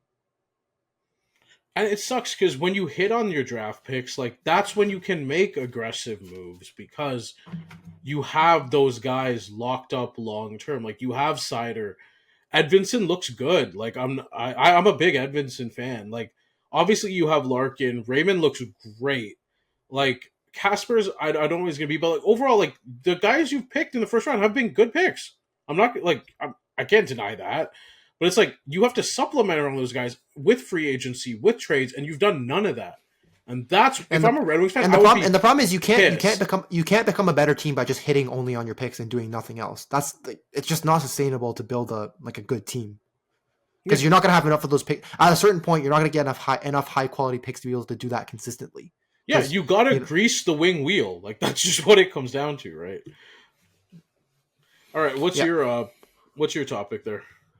So my next topic is, I'm going to go with the Elias Pettersson and his struggles this year and what to watch out for. Do you watch wrestling? No, right? No, I'm not a big wrestling guy, no. Okay, have you ever heard of Walk with Elias? No. So there was this wrestler named Elias, and he used to come out with a guitar, and he'd always be like, who wants to walk with Elias, right? Because he's like a cult leader, like, that's his thing. Yeah, nobody's walking with Elias right now in Vancouver. Yeah. So with Elias Pettersson, he's obvious, for people who don't know, he's been struggling, and he's getting paid roughly $11.5 million. Struggling is range. Nice. Austin Matthews is struggling. Elias Pettersson is like, he plays like a guy who's been shot in both knees. Like, I'm actually going to talk about that a little bit, but basically, since 2022-23, he had 1.28 points per game. Last year, it fell to 1.09 points per game. This year, he's not even 0.7 points per game. He's at like 0.65 points per game. And I think there's a few factors that you could highlight as to why he's playing the way he is. So first things first, one of the things that Elias Pettersson's known for is his one-timer, right? Like, he used to take a great amount of one-timers in the league. So 2 years ago, he was 11th in the league in one-timers. He averaged around 1.7 per game, which that roughly equates to, I'm going to say, probably about 100, a little bit over 100 one-timers in a year, right? Last year, 29% of his, or I think last year that was sliced in half to 14. I think this year it got sliced into 14, like 0.4% of his shots are one-timers. And I think this year he's only taken about 30 one-timers, which is like significantly less. So, and I think that ranks 181st in the league, and it's 0.56 points per game. So he's basically taken away one of his better offensive weapons, which is his shot, right? His one-timer on the power play. So he's taken that away.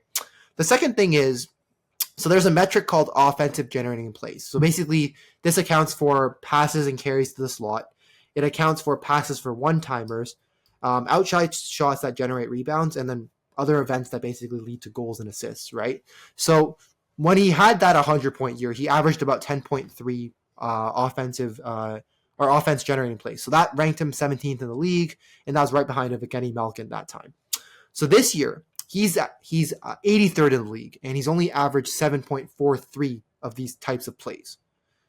So again, and I think this year, being 83rd, that's nowhere near elite, right? And the last thing too, which is another part of his game, is you mentioned him getting shot in his knees. Well, I'm going to mention his skating. So it kind of just feels like someone shot him in his knees, because in his breakout year, he was 85th percentile kind of skater, right? For his top skating speed and his speed bursts, which were always around 20 miles per hour.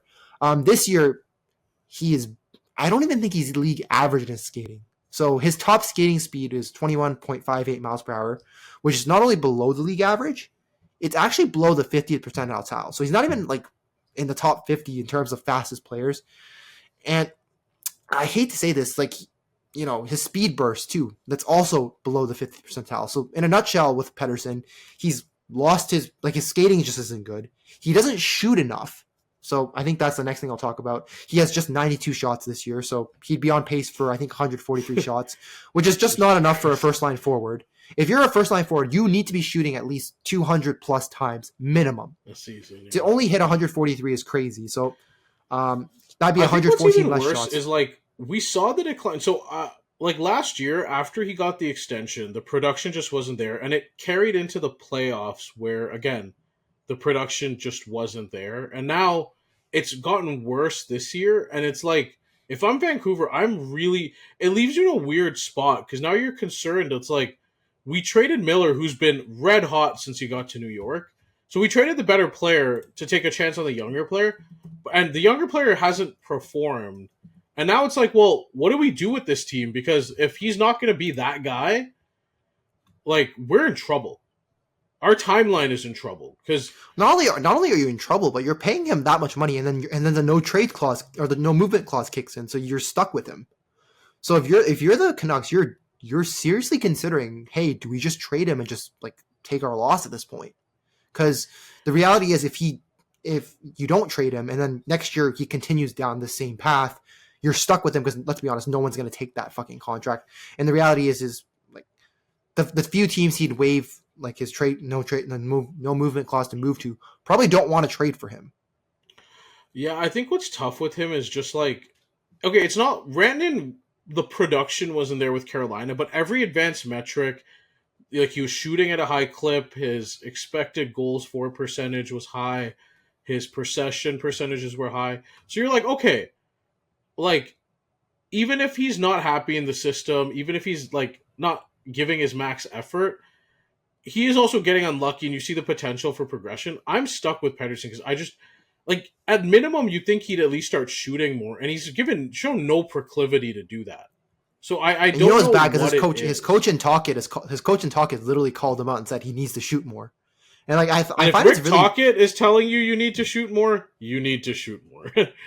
And this is a Canucks team that usually just doesn't shoot a ton, right?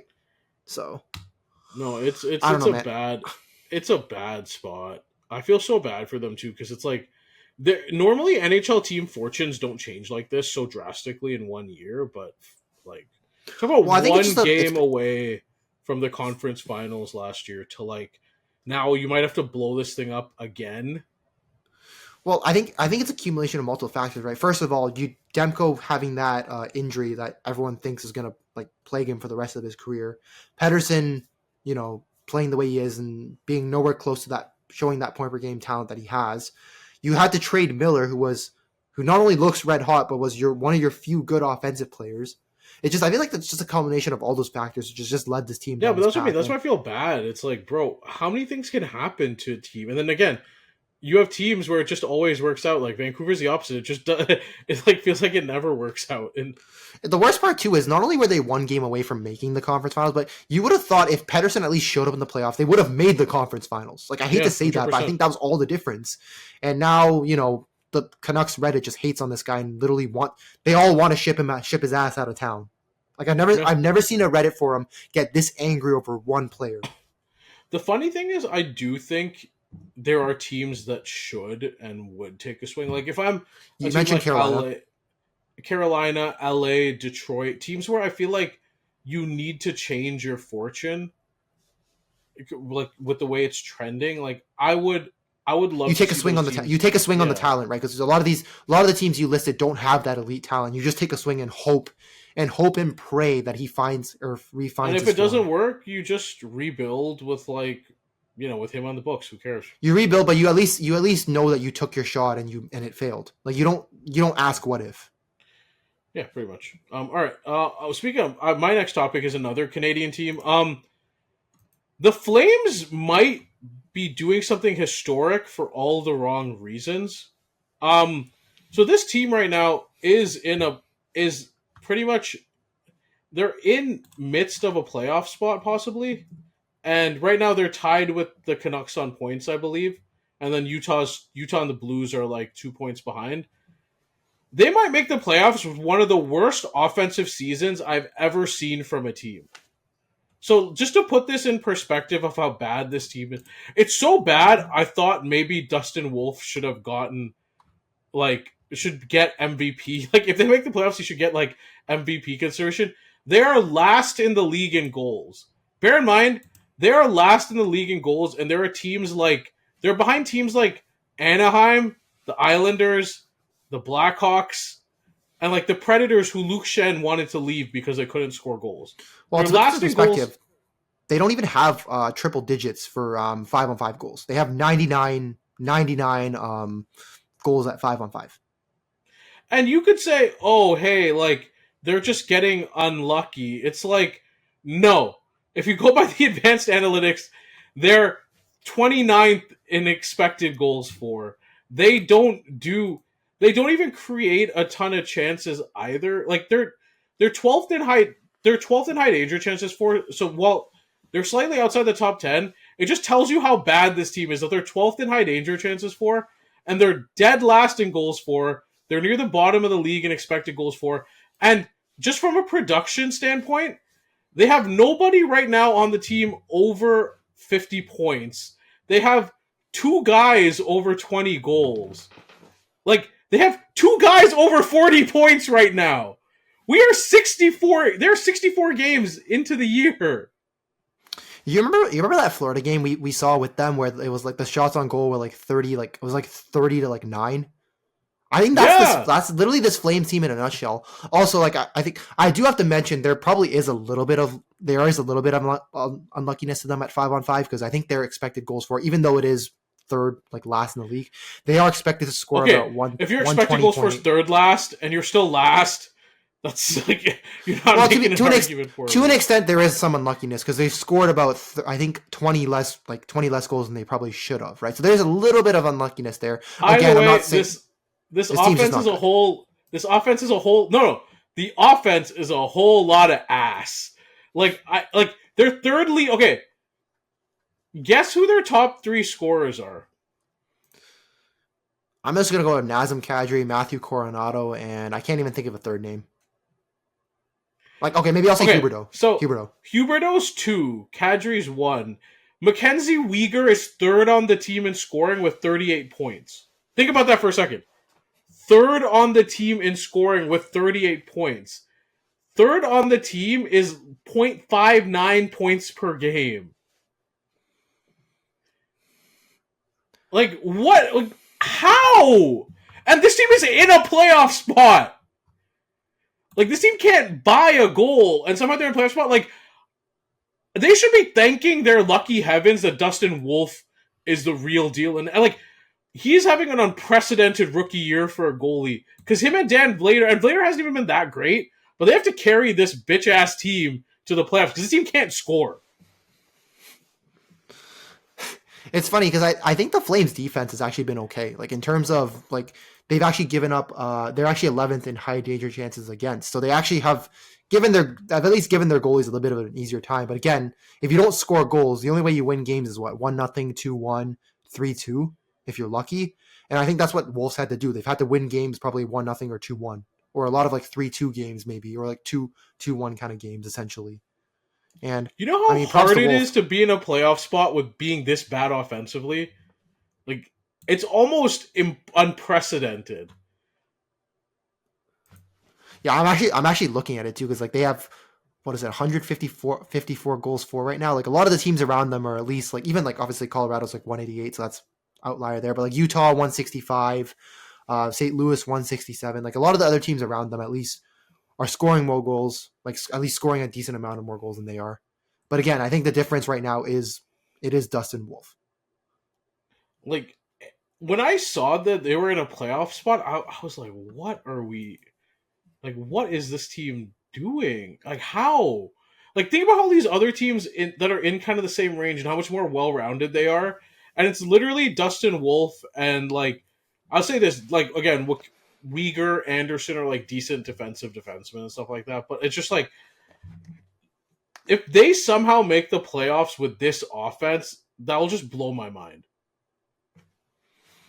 I mean, hey, weirder things have happened, so I it's not that I wouldn't be surprised, but like I mean, given what it looks like right now, like it is a possibility to happen.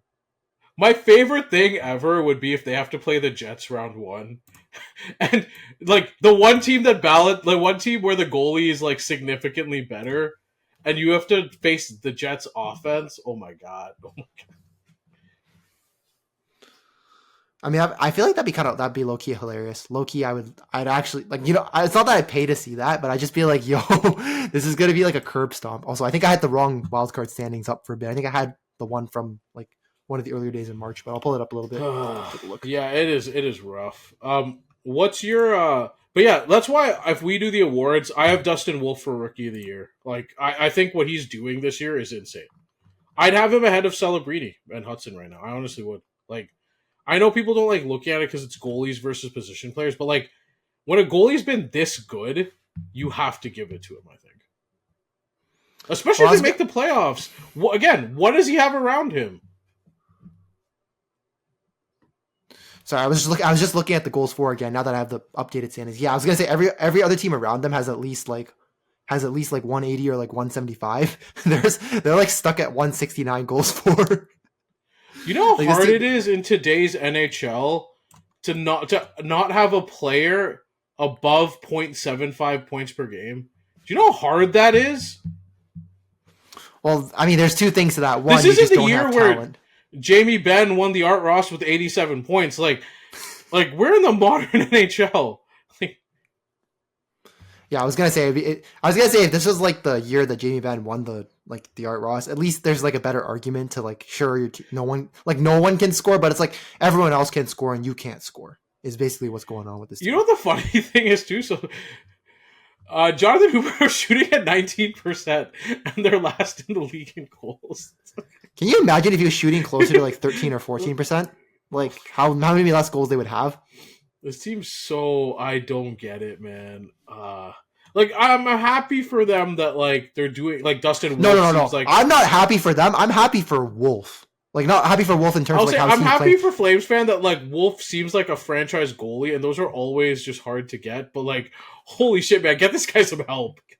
Yo, I feel like Wolf's, like, you remember that meme with the dog where he's just sitting in the fire and he's like, this is fine? I feel like that's literally Dustin Wolf. Like, just, he's sitting around the fire and he's just watching his team just not score. He has only two good defensemen. Everyone else like sucks around him. And he's just like, yeah, this will be okay, guys. Like, it is brutal. Oh no.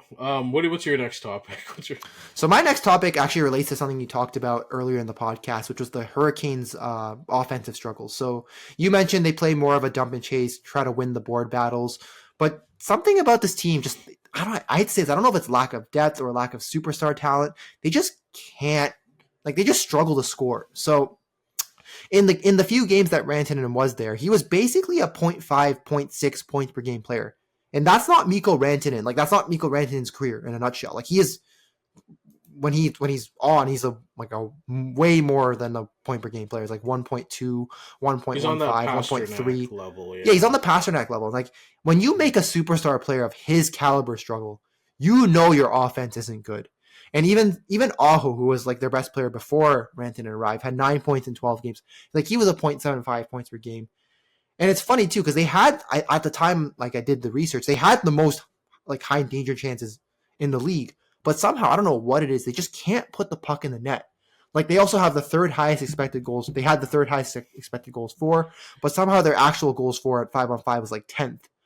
And they actually had they have the 24th ranked power play, and this is after having the second ranked power play last year. So sometimes that can be explained when those discrepancies are the case. For example, Calgary is, I think they're 12th in high danger chance for. It's the lack of personnel, which I think really bites the Hurricanes. And two, if you ever watch the Hurricanes, they're really analytical darlings, but one of their weaknesses, and you see it come up in the playoffs, is they focus on volume of shot a lot. So they'll shoot a lot from the points, again, from different angles, and it's but it's the quality of the shots is the question. They're one of the few teams where the analytical models are always so darling to them, but then you understand what the flaws are in the way they play when the playoff comes, and they don't have that elite talent. I think their system is a good floor raiser, but the ceiling is where the issue comes in. Well, yeah, because they don't get the same high quality. I guess in this case they are getting good high danger chances, but I think in the playoffs, from what I've seen when I watch them, is they fire a lot of shots, but obviously in the playoffs things tighten up a lot more, right? They just when you're facing number of high goalies. Yeah, the number of high quality chances do dip, and then you're also playing better goalies, and they just can't score in the playoffs. It's fine in the regular season because the regular season play is not as it's not as tight, right? You can get away with a lot more of those point shots and other things, but when things tighten up in the playoffs, they just don't have what it takes. Plus, obviously, when you don't have a top 5 power play to bail you out like they did last year, it just gets even worse, right? Because when you have a 24th ranked power play, that's just not gonna do the trick for you. Yeah, I think that with Carolina, the personnel has been an issue. Gostisbehere was hot to start the year, but now he's cold. He was cold, cold. And I have him in fantasy for people that don't know. So he had 7-8 games without a point. I think he had 3 points in 20 games or something at one point. It was just absurd. You could tell it's Nikishin's coming in to take that role next year, but for right now, it's Gostisbehere's been cold. Burns is definitely showing his age, and they don't really have anyone else that's an offensive facilitator on the back end, and obviously that hampers the offense as well when the center depth is basically Aho and nothing, and also their forward depth too, right? After Aho, Jarvis, and Svechnikov, the talent, the offensive talent just kind of falls off. I hate to say this, but Stankoven is not quite there yet. He's doesn't have a great shot, like you mentioned. Kotkaniemi sucks. Jackson Blake, he's a decent rookie, but I'm not again, his offensive game is just not quite there yet. And I'm looking at the rest of their lines, there just isn't. And then Taylor Hall is aging. There just isn't any offensive talent on this team. Their bottom, their fourth line is made up of guys like Jost, who was a top 10 pick, but just never panned out. Jankowski, who was a first rounder that never really panned out in Calgary, and then this Robinson dude, who I hate to say this, I just don't know much about him. I'm just gonna be disrespectful and say I don't know much about this guy. Yeah, it's gonna be tough. Again, I can see them getting out of the first round just because of all the injuries in New Jersey, but yeah, the ceiling on this team just does not feel like what it was supposed to. Yeah, I'm not as high on them as I used to be. I think we were really high on them as a team because we were oh, there's a lot of young talent on this team, or they just, or the analytics always favored them, right? But I think now, even though the analytics still favor them, just the lack of talent there just kind of, I don't want to say kills this team, but just kind of. They're kind of an interesting lesson in when you talk about those young up and coming teams, how even though they've been successful relatively speaking, right? It's it doesn't always pan out, and this is like a lesson for people that look at like Detroit, like teams that are banking on these prospects to be something. It's like they're the perfect example of like it doesn't always pan out in a linear way the way you expect, and I feel that way with Carolina. So do you think they're like kind of like another LA? Because I think that's the same thing with LA. Right? They had all these young players, Kaliev, Turcotte, just haven't panned out. Byfield's just progressed very slowly. And then, their best defenseman, let's just scratch him because why the fuck not? But I'll throw another I think they're different. I think they're different in that like their young guys like have panned out to extent. Like Svechnikov's been good. Aho's been good. Svechnikov's been good, but been solid. Svechnikov, he's not what we thought he was going to be. Yeah, I was going to say he's not like you picked him second overall, right? I hate to say this, but you would have expected a lot more for where you picked him. Jarvis is fine because Jarvis I think has overshot his like expectations, right? But I just mean they're different from LA. I think to me they're kind of a bit more like Minnesota in a sense where obviously like again Minnesota the young guys have panned out, but it's like there's a ceiling there, and I kind of feel the same way with Carolina.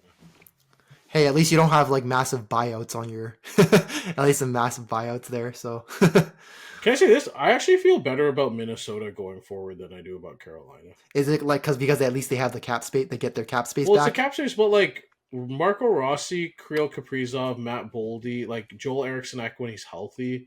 Like, there's really something to that team. Well, I was going to say, Minnesota at least has the difference maker in Kaprizov, right? Like, you have a difference maker, and that matters come playoff time. And Boldy's, honestly, my hot take, Boldy's probably better than any wing on Carolina. That's my hot take. Like, I mean, I wouldn't really call it a hot take. I mean, it's pretty reasonable. Like, I hate to say this when the rest of the wings aren't really, like, point per game, and Boldy's, like, pretty close to it. It's a fair argument. I don't know. I just, yeah. It's weird because I was high on Carolina 2 years ago, and I just kind of feel out on them. Fair. All right. So what's your third storyline if you have one? Injuries are going to shape this playoffs more than any other year we've had recently. Like, injuries sometimes happen in the playoffs. Like, you had the Demko where Seelovs had to take over. You had little ones here and there. Then you had the joke ones of like, oh, Mark Stone, the LTIR, and he comes back, and Kucherov doing the same thing. But, like, guys potentially missing time will be massive. Like, Marchand and Tkachuk are already missing time for the Panthers. Dallas playoffs hopes, especially if they're facing Colorado round one, rely on... Yeah, right. Heiskanen, right. New Jersey already feels done with Hughes, Dougie, and Siegenthaler are out. And, like, the Wild, I know they're firmly in a playoff spot, but if anyone's watched the Wild...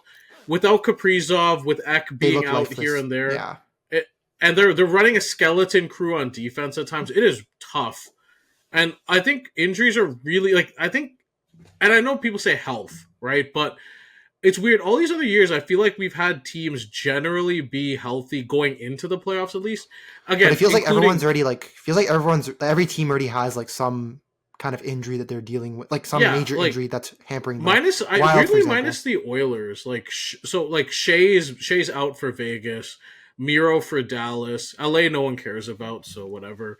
And then you look at like even Colorado, even the Leafs. Well, even the Leafs have guys that like even though Matthews is playing, you can clearly tell something's not right about him. Yeah. And then I think again, you mentioned Kaprizov with the Wild. That's the big one, right?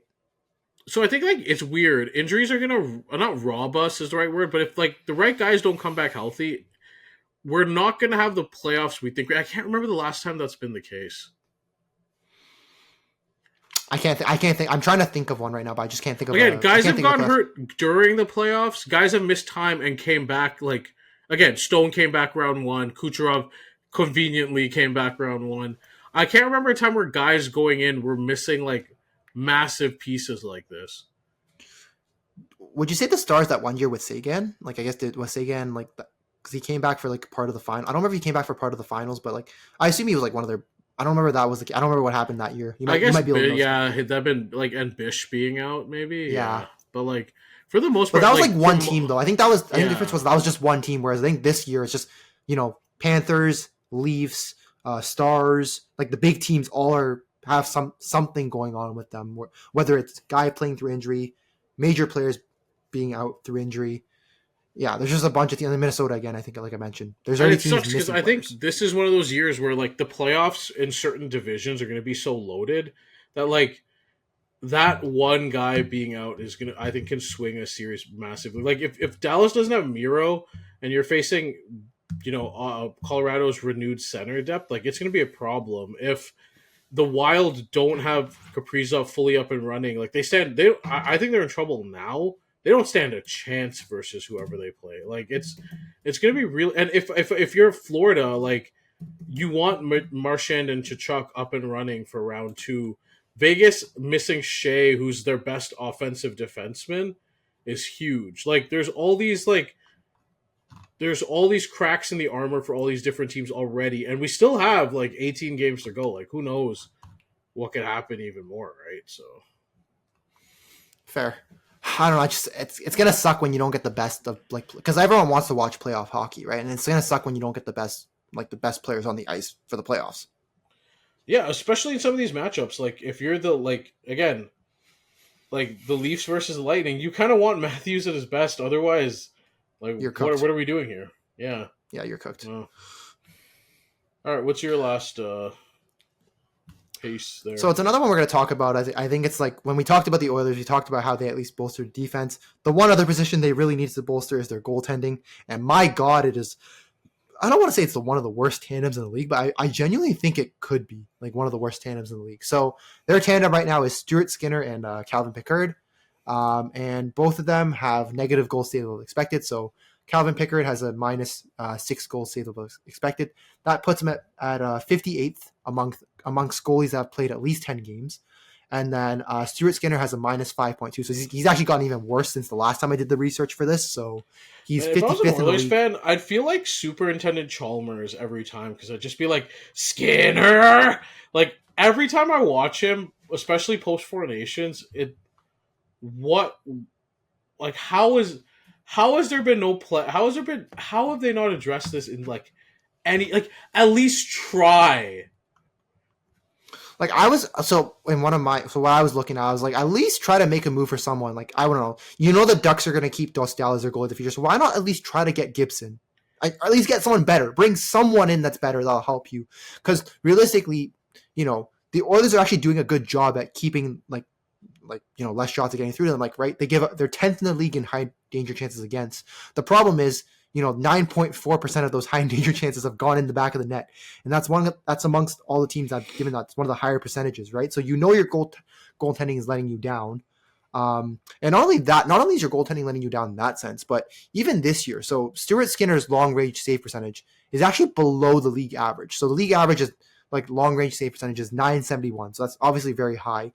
His is 963. So not only are you letting in letting in the high danger chances that you do give up, you're letting in a lot of bad goals too, because a lot of those long range shots that shouldn't be going in are somehow finding their way in the fucking net. So you can't stop the high danger chances. You can't stop the low danger chances. So what are you stopping? He's literally the Ralph Wiggum in the bus. I'm in danger. He's just always, if you're the Oilers, you're always in danger when Stuart Skinner's in net. No question. I guess my question is, apart from John Gibson, who else would you have liked to... Okay, so it's not just the deadline, though. It's we always talk about this. It's the same thing with Steve Yzerman, right? It's look at all the teams that address their goalies. And, okay, sure, maybe everybody didn't want to go to Edmonton. But, think about it, right? You had Stolar signed for basically nothing with Toronto. You had the Sens traded for Linus Ullmark. The Red Wings signed Cam Talbot. The Kings traded for Darcy Kemper. All these teams, the Avs traded for Blackwood in season, right? All these teams made moves to get guys. That's been a thing. Could they have, I don't know if, again, don't know if the Panthers would have traded Spencer Knight to them, but obviously, because he was part of the Blackhawks ship. But, could there have been a move to not swing on maybe a Devin Levi or something and maybe see, again, it's just their teams have addressed their goalie situation, or teams have taken swings on guys, and it's the Oilers have done neither. So it's what do I give them credit for? At least if they took a swing on a guy like maybe Devin Levi, didn't work out, I'd be yeah, at least they tried, right? They're not even trying. There's no. Well, I think that's my problem too. Is they didn't try in the offseason, and the worst part was given the fact that I hate to say this, even with Stuart Skinner last year, they were one game away from winning the cup. They didn't even try for the deadline. I think that's the worst one. Not trying in the offseason was kind of I guess they were just hoping that maybe he'd figure out. But once you saw that he's still this fucking shit by the deadline, the fact you didn't at least try to get somebody just sucks. Like I don't know, like it just pisses me off because you're like I don't want to say you're basically wasting McDavid and Draisaitl. It's best years. Yeah, no, legit. And this is already the oldest team in the league. Like, this team ain't, it ain't getting any, especially with Holloway and Broberg, like, being offer sheeted by St. Louis. This team ain't getting any younger. Like, you might as well, if now is your time to go. And it's like, again, look at all the teams that made moves. Even the Canucks didn't need Lankinen, but they signed him and he's worked out. Like, Yeah, again, like I just think of all the teams that have made moves to bolster parts of their goaltending in the last 2 years. And also, I was going to say too, another one, like Logan Thompson, for example, right? Like Vegas didn't want to hold on to him because him and the coach didn't get along. You could have made a move for him and look at what he's doing in Washington. Look, he's the second in the league for goals saved above expected. Would he be second in the league for goals saved above expected? Edmonton? Probably not, but hey, he'd probably be a fucking upgrade over anyone else you have. Like, it just bugs me. Like, there's no effort to make a swing, it seems like. There's no effort to take a flyer on a guy who's, like, a young guy who, maybe has, like, some sizable upside in the worst case scenario. All these other teams have addressed, all these other contenders have made efforts to address their, and even non-contenders in some cases, if you're like the Blackhawks, right? Like, all these other teams have made valid efforts to address the goaltending spot, and you haven't. And you're saying that Stuart Skinner's good enough. Like, you're basically just... And I hate when teams do this, and it drives me nuts. This isn't basketball. And as good as McDavid and Draisaitl, you can't just keep going to the, okay, we just need you guys to go super... Like, do people realize how insane McDavid and Draisaitl's scoring rates are in the playoffs? I hate to say this, you can't expect them to do that every time. Because at a certain point, like, I hate to say this, it's like, they're human, right? Like, it's not. It might not happen one of those years. Like, and then I think Draisaitl in the playoffs outscores Marner and Matthews. It's some crazy stat like that. Like, he outscores both of them right? combined, and it's like these guys aren't just playoff performers; they're elite tier, like top of the cream of the crop playoff performers. And it's like you made no effort to address the one weakness. Like, so what? You might have to overpay for Gibson. If it gives you a chance to win a cup, do it. Who cares? Well, my other argument too is like there might be a year where Draisaitl and McDavid can't pull off the supernova act, and then are you basically just saying, well, you can't do the supernova, you can't win? Like, you can't build a team like that. That's kind of my other argument. Well, also they've been really lucky with their health, right? Like, that's another thing I hate. Again, another thing I hate and just why look at the contrast between Colorado and Edmonton, right?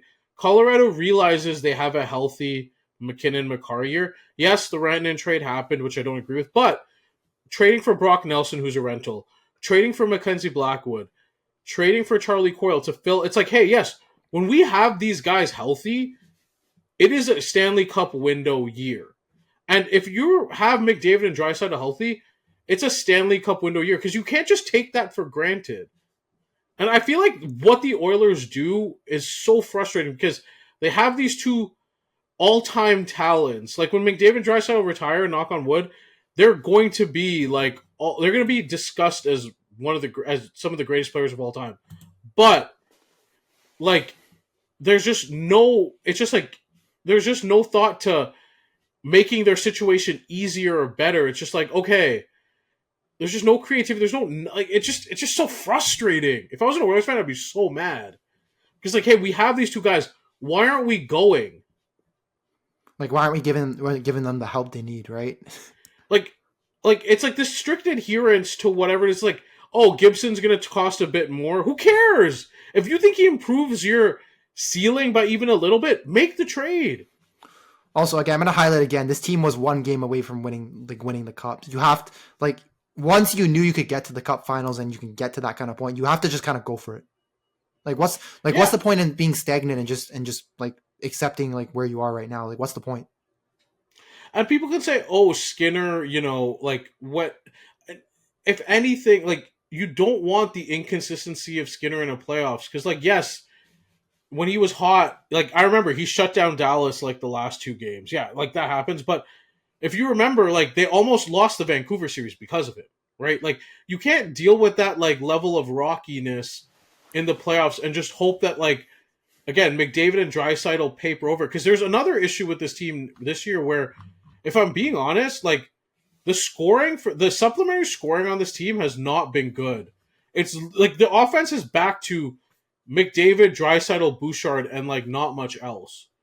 So it's like not only do you have like the offense isn't what it used to be surrounding your star players, the goaltending still is mediocre. Mediocre would be I wouldn't even call that mediocre. I'm just gonna call it ass, man. It's fucking ass. Mediocre would be an upgrade, right? Like the goaltending's not good, so it's like, well, what are you doing? Like, and here's the thing, too, and we talked about it.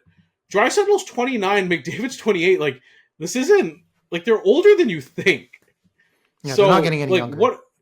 What are we doing? And realistically, outside of Bouchard, the rest of this team, it's old. Like, let's go through it quickly here.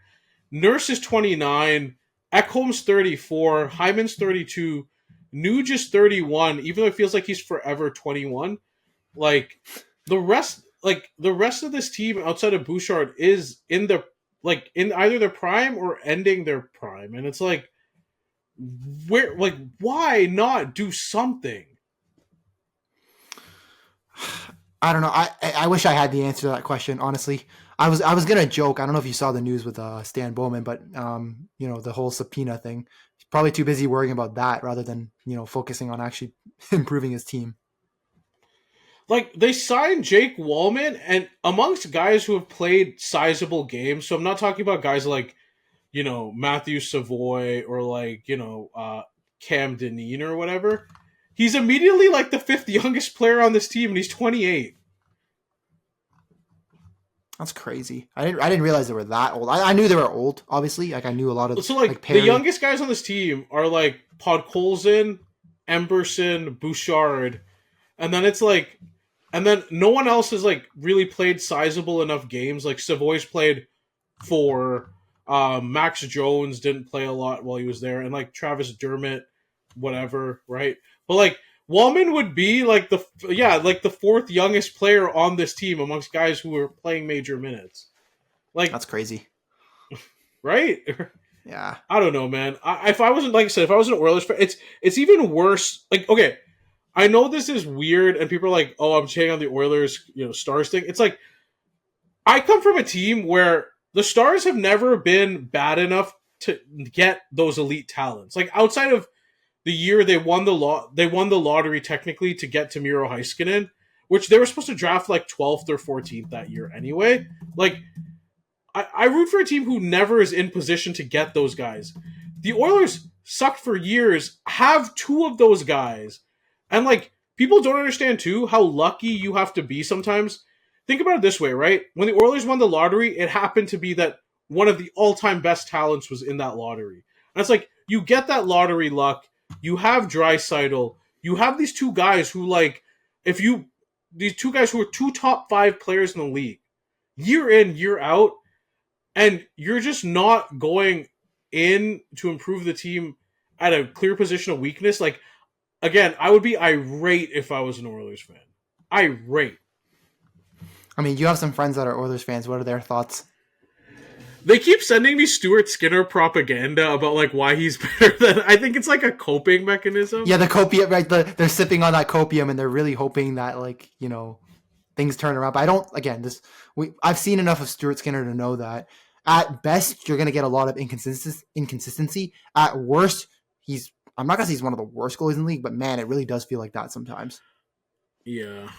Was there anything else you had on this, or? No, sorry, I'm like all ranted out, I think, on the Oilers. You hate you're like on the I hate Stuart Skinner propaganda train. I just hate what they're like. I don't even like the Oilers because it's, again, as an organization, I don't have any feelings one way or another. I just hate when teams do this with like all-time talents, and you have teams like Tampa that like have all-time talents and consistently make an effort to go in. You see the difference between teams like Florida, Tampa, and like and again what Pittsburgh used to do back in the day versus like a team like Edmonton. You just see the difference. And yes, could McDavid and Draisaitl be enough to override it? Sure. But again, it's like that's not something you want to rely on. Relying on McDavid and Draisaitl to it's just such a lazy thing to do. Yeah. Hey man, apparently if it's possible, you just rely on it. That's what apparently most GMs are just lazy and just do this kind of crap. So All right. Now we're gonna move on to guess that player. Our popular segment. So right now I think we're tied. Yeah, Uh, I think it's so three again, for people that three. don't I know, think. basically we each week we guess a player that maybe had something, can be some type of tied connection to what we talked about. Um, 3 points if you get it right on the first go. 2 points if you get it right after one hint. 1 point if you get it right after two hints. 0 if you get it wrong. One of the hints is where the player was born. The other one is where they were drafted. And yeah, right. And right now, again, we're tied going into this one. Wilson has a player for me to select, and let's see. All right, I'm going to share my screen. Let's see if it pops up. Let me just quickly check that his name isn't randomly in this because that would be really embarrassing. All right, here you go. Let's see if it pops up. Oh, he played for Quebec. La Quebecois. La Quebec. Left wing. Interesting. I always hate these like 80s, 90s because I wasn't old enough to like. Well, I try to play into it, but the fact that like the 90 from 24 to 37, was hoping that'd be enough of a career because I think you're probably old enough around that time. Maybe not so much like the 89. I don't know. I wasn't really watching hockey at 6 years old, so like, I don't. Fair. I missed like the first 7 years of this guy's career. I'll give you one more. I'll give you an extra bonus hint at some point, and I'll count for the second hint. So if that comes down to that, because I do think let me see. So okay, so it's interesting because he wasn't like Hartford when they turned to Carolina. He actually just got traded to Carolina. That's interesting. For those who don't know, the theme is for the trades that we talked about. Essentially, I think we talked about the whatchamacallit. So obviously the Dallas Carolina trade. So Carolina is one of the teams he played for.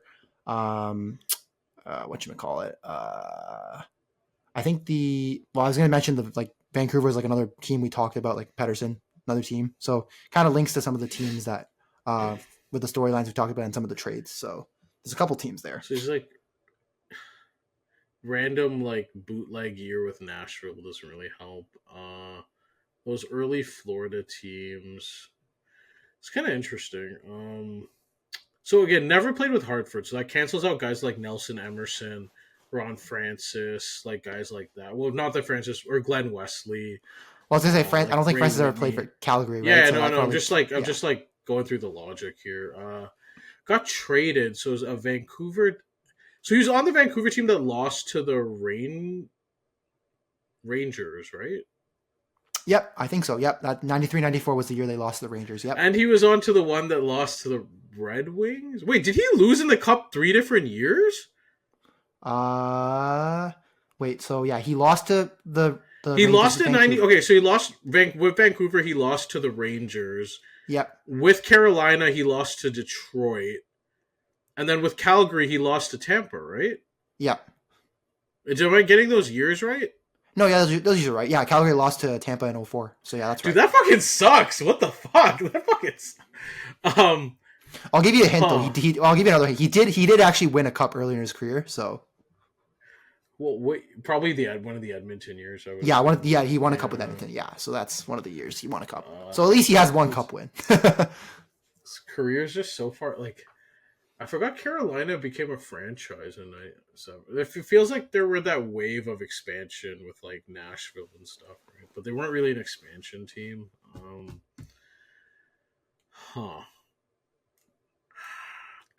like I would have been 10 by the time this guy was 30. Fuck, oh, Jesus Christ. 23, not a prolific. I mean, 2 prolific years with Vancouver, which is interesting. Trying to remember who was on those teams back then. I wasn't old enough though. Do you want the first hint? Yeah, where was he born? So he was born in Shawinigan, Quebec, so Canada. Aw, Frenchie. So he's Quebecois. Great. That does not narrow it down at all. I'm trying to think, like, who's Quebecois that played for the Hurricanes? That old too. Do you need the second hint too? It'll be someone obvious. No, hold on. French player that didn't play for the Habs, which is always surprising. I'm like drawing a blank to like anybody in those early years. God, hold on. French player played for the Hurricanes. God. Let me think. Who was on those teams? Francis Hedekin. Obviously, he's defenseman. Eric Cole. Glenn Wesley. Ray Whitney. It's obviously not Rod Brindamore. Sure. Where was he drafted? I have nothing right now. He is drafted in the first round. So he's a first rounder, 7th overall. This feels underwhelming for. It is. I'll give you 2 more additional hints after this because I do think I picked a little bit of a harder one, so I'll give you 2 extra hints. Because I don't know how much those hints will help. One of them might help significantly. One of them might not. It's interesting. So he was okay. If you just told me you had seventh overall pick, played 20 years, but only hit 20 goals. He was barely 0.5. He's barely over 0.5 points per game over his career if you look at his stats. But it's weird. He wasn't even that good in his peak was those 2 Vancouver years, and he wasn't good in Carolina. He was part of a trade. He was part of a trade to the Nordiques, but he wasn't traded. He signed in the offseason with Vancouver, I guess. I don't know.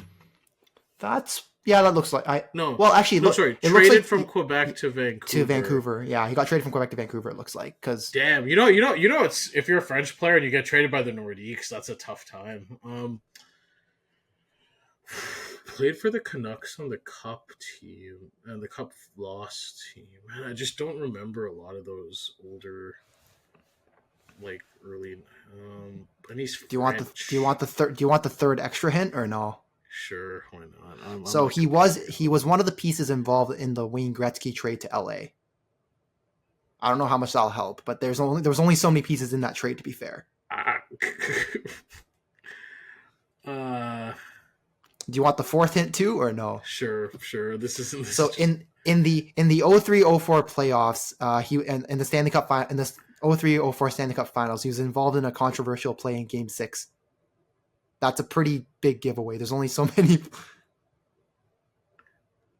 Do you know the play first of all? Do you think you can recount what play I'm talking about? There's no way this is Craig Conroy. Is that your guess? Could it be Corey Stillman? But did Stillman play? Okay, so first things first. Did the last hint give you any sort of ideas at all? Do you think you know what that last hint is? Okay, that didn't help at all? No. I'll just take a guess. I don't think this is right. I'm gonna say Corey Stillman. I don't think this is right though. So it is not Corey Stillman. Do you want to know? Okay, I guess you want to know who it is. So this is Martin Jelena. No, this is Martin Jelena. Oh yeah. The 03-04. So first of all, his nickname. He gained the nickname the Eliminator in that. Wait, he's French? Yeah, he's French. He's born in Shawinigan, Quebec. Jelena. I mean. Sounds a bit more Frenchy. I thought it was sounds a bit more Frenchy than Stillman, but I don't know. Nicholas Wallin sounds French, and he's not French.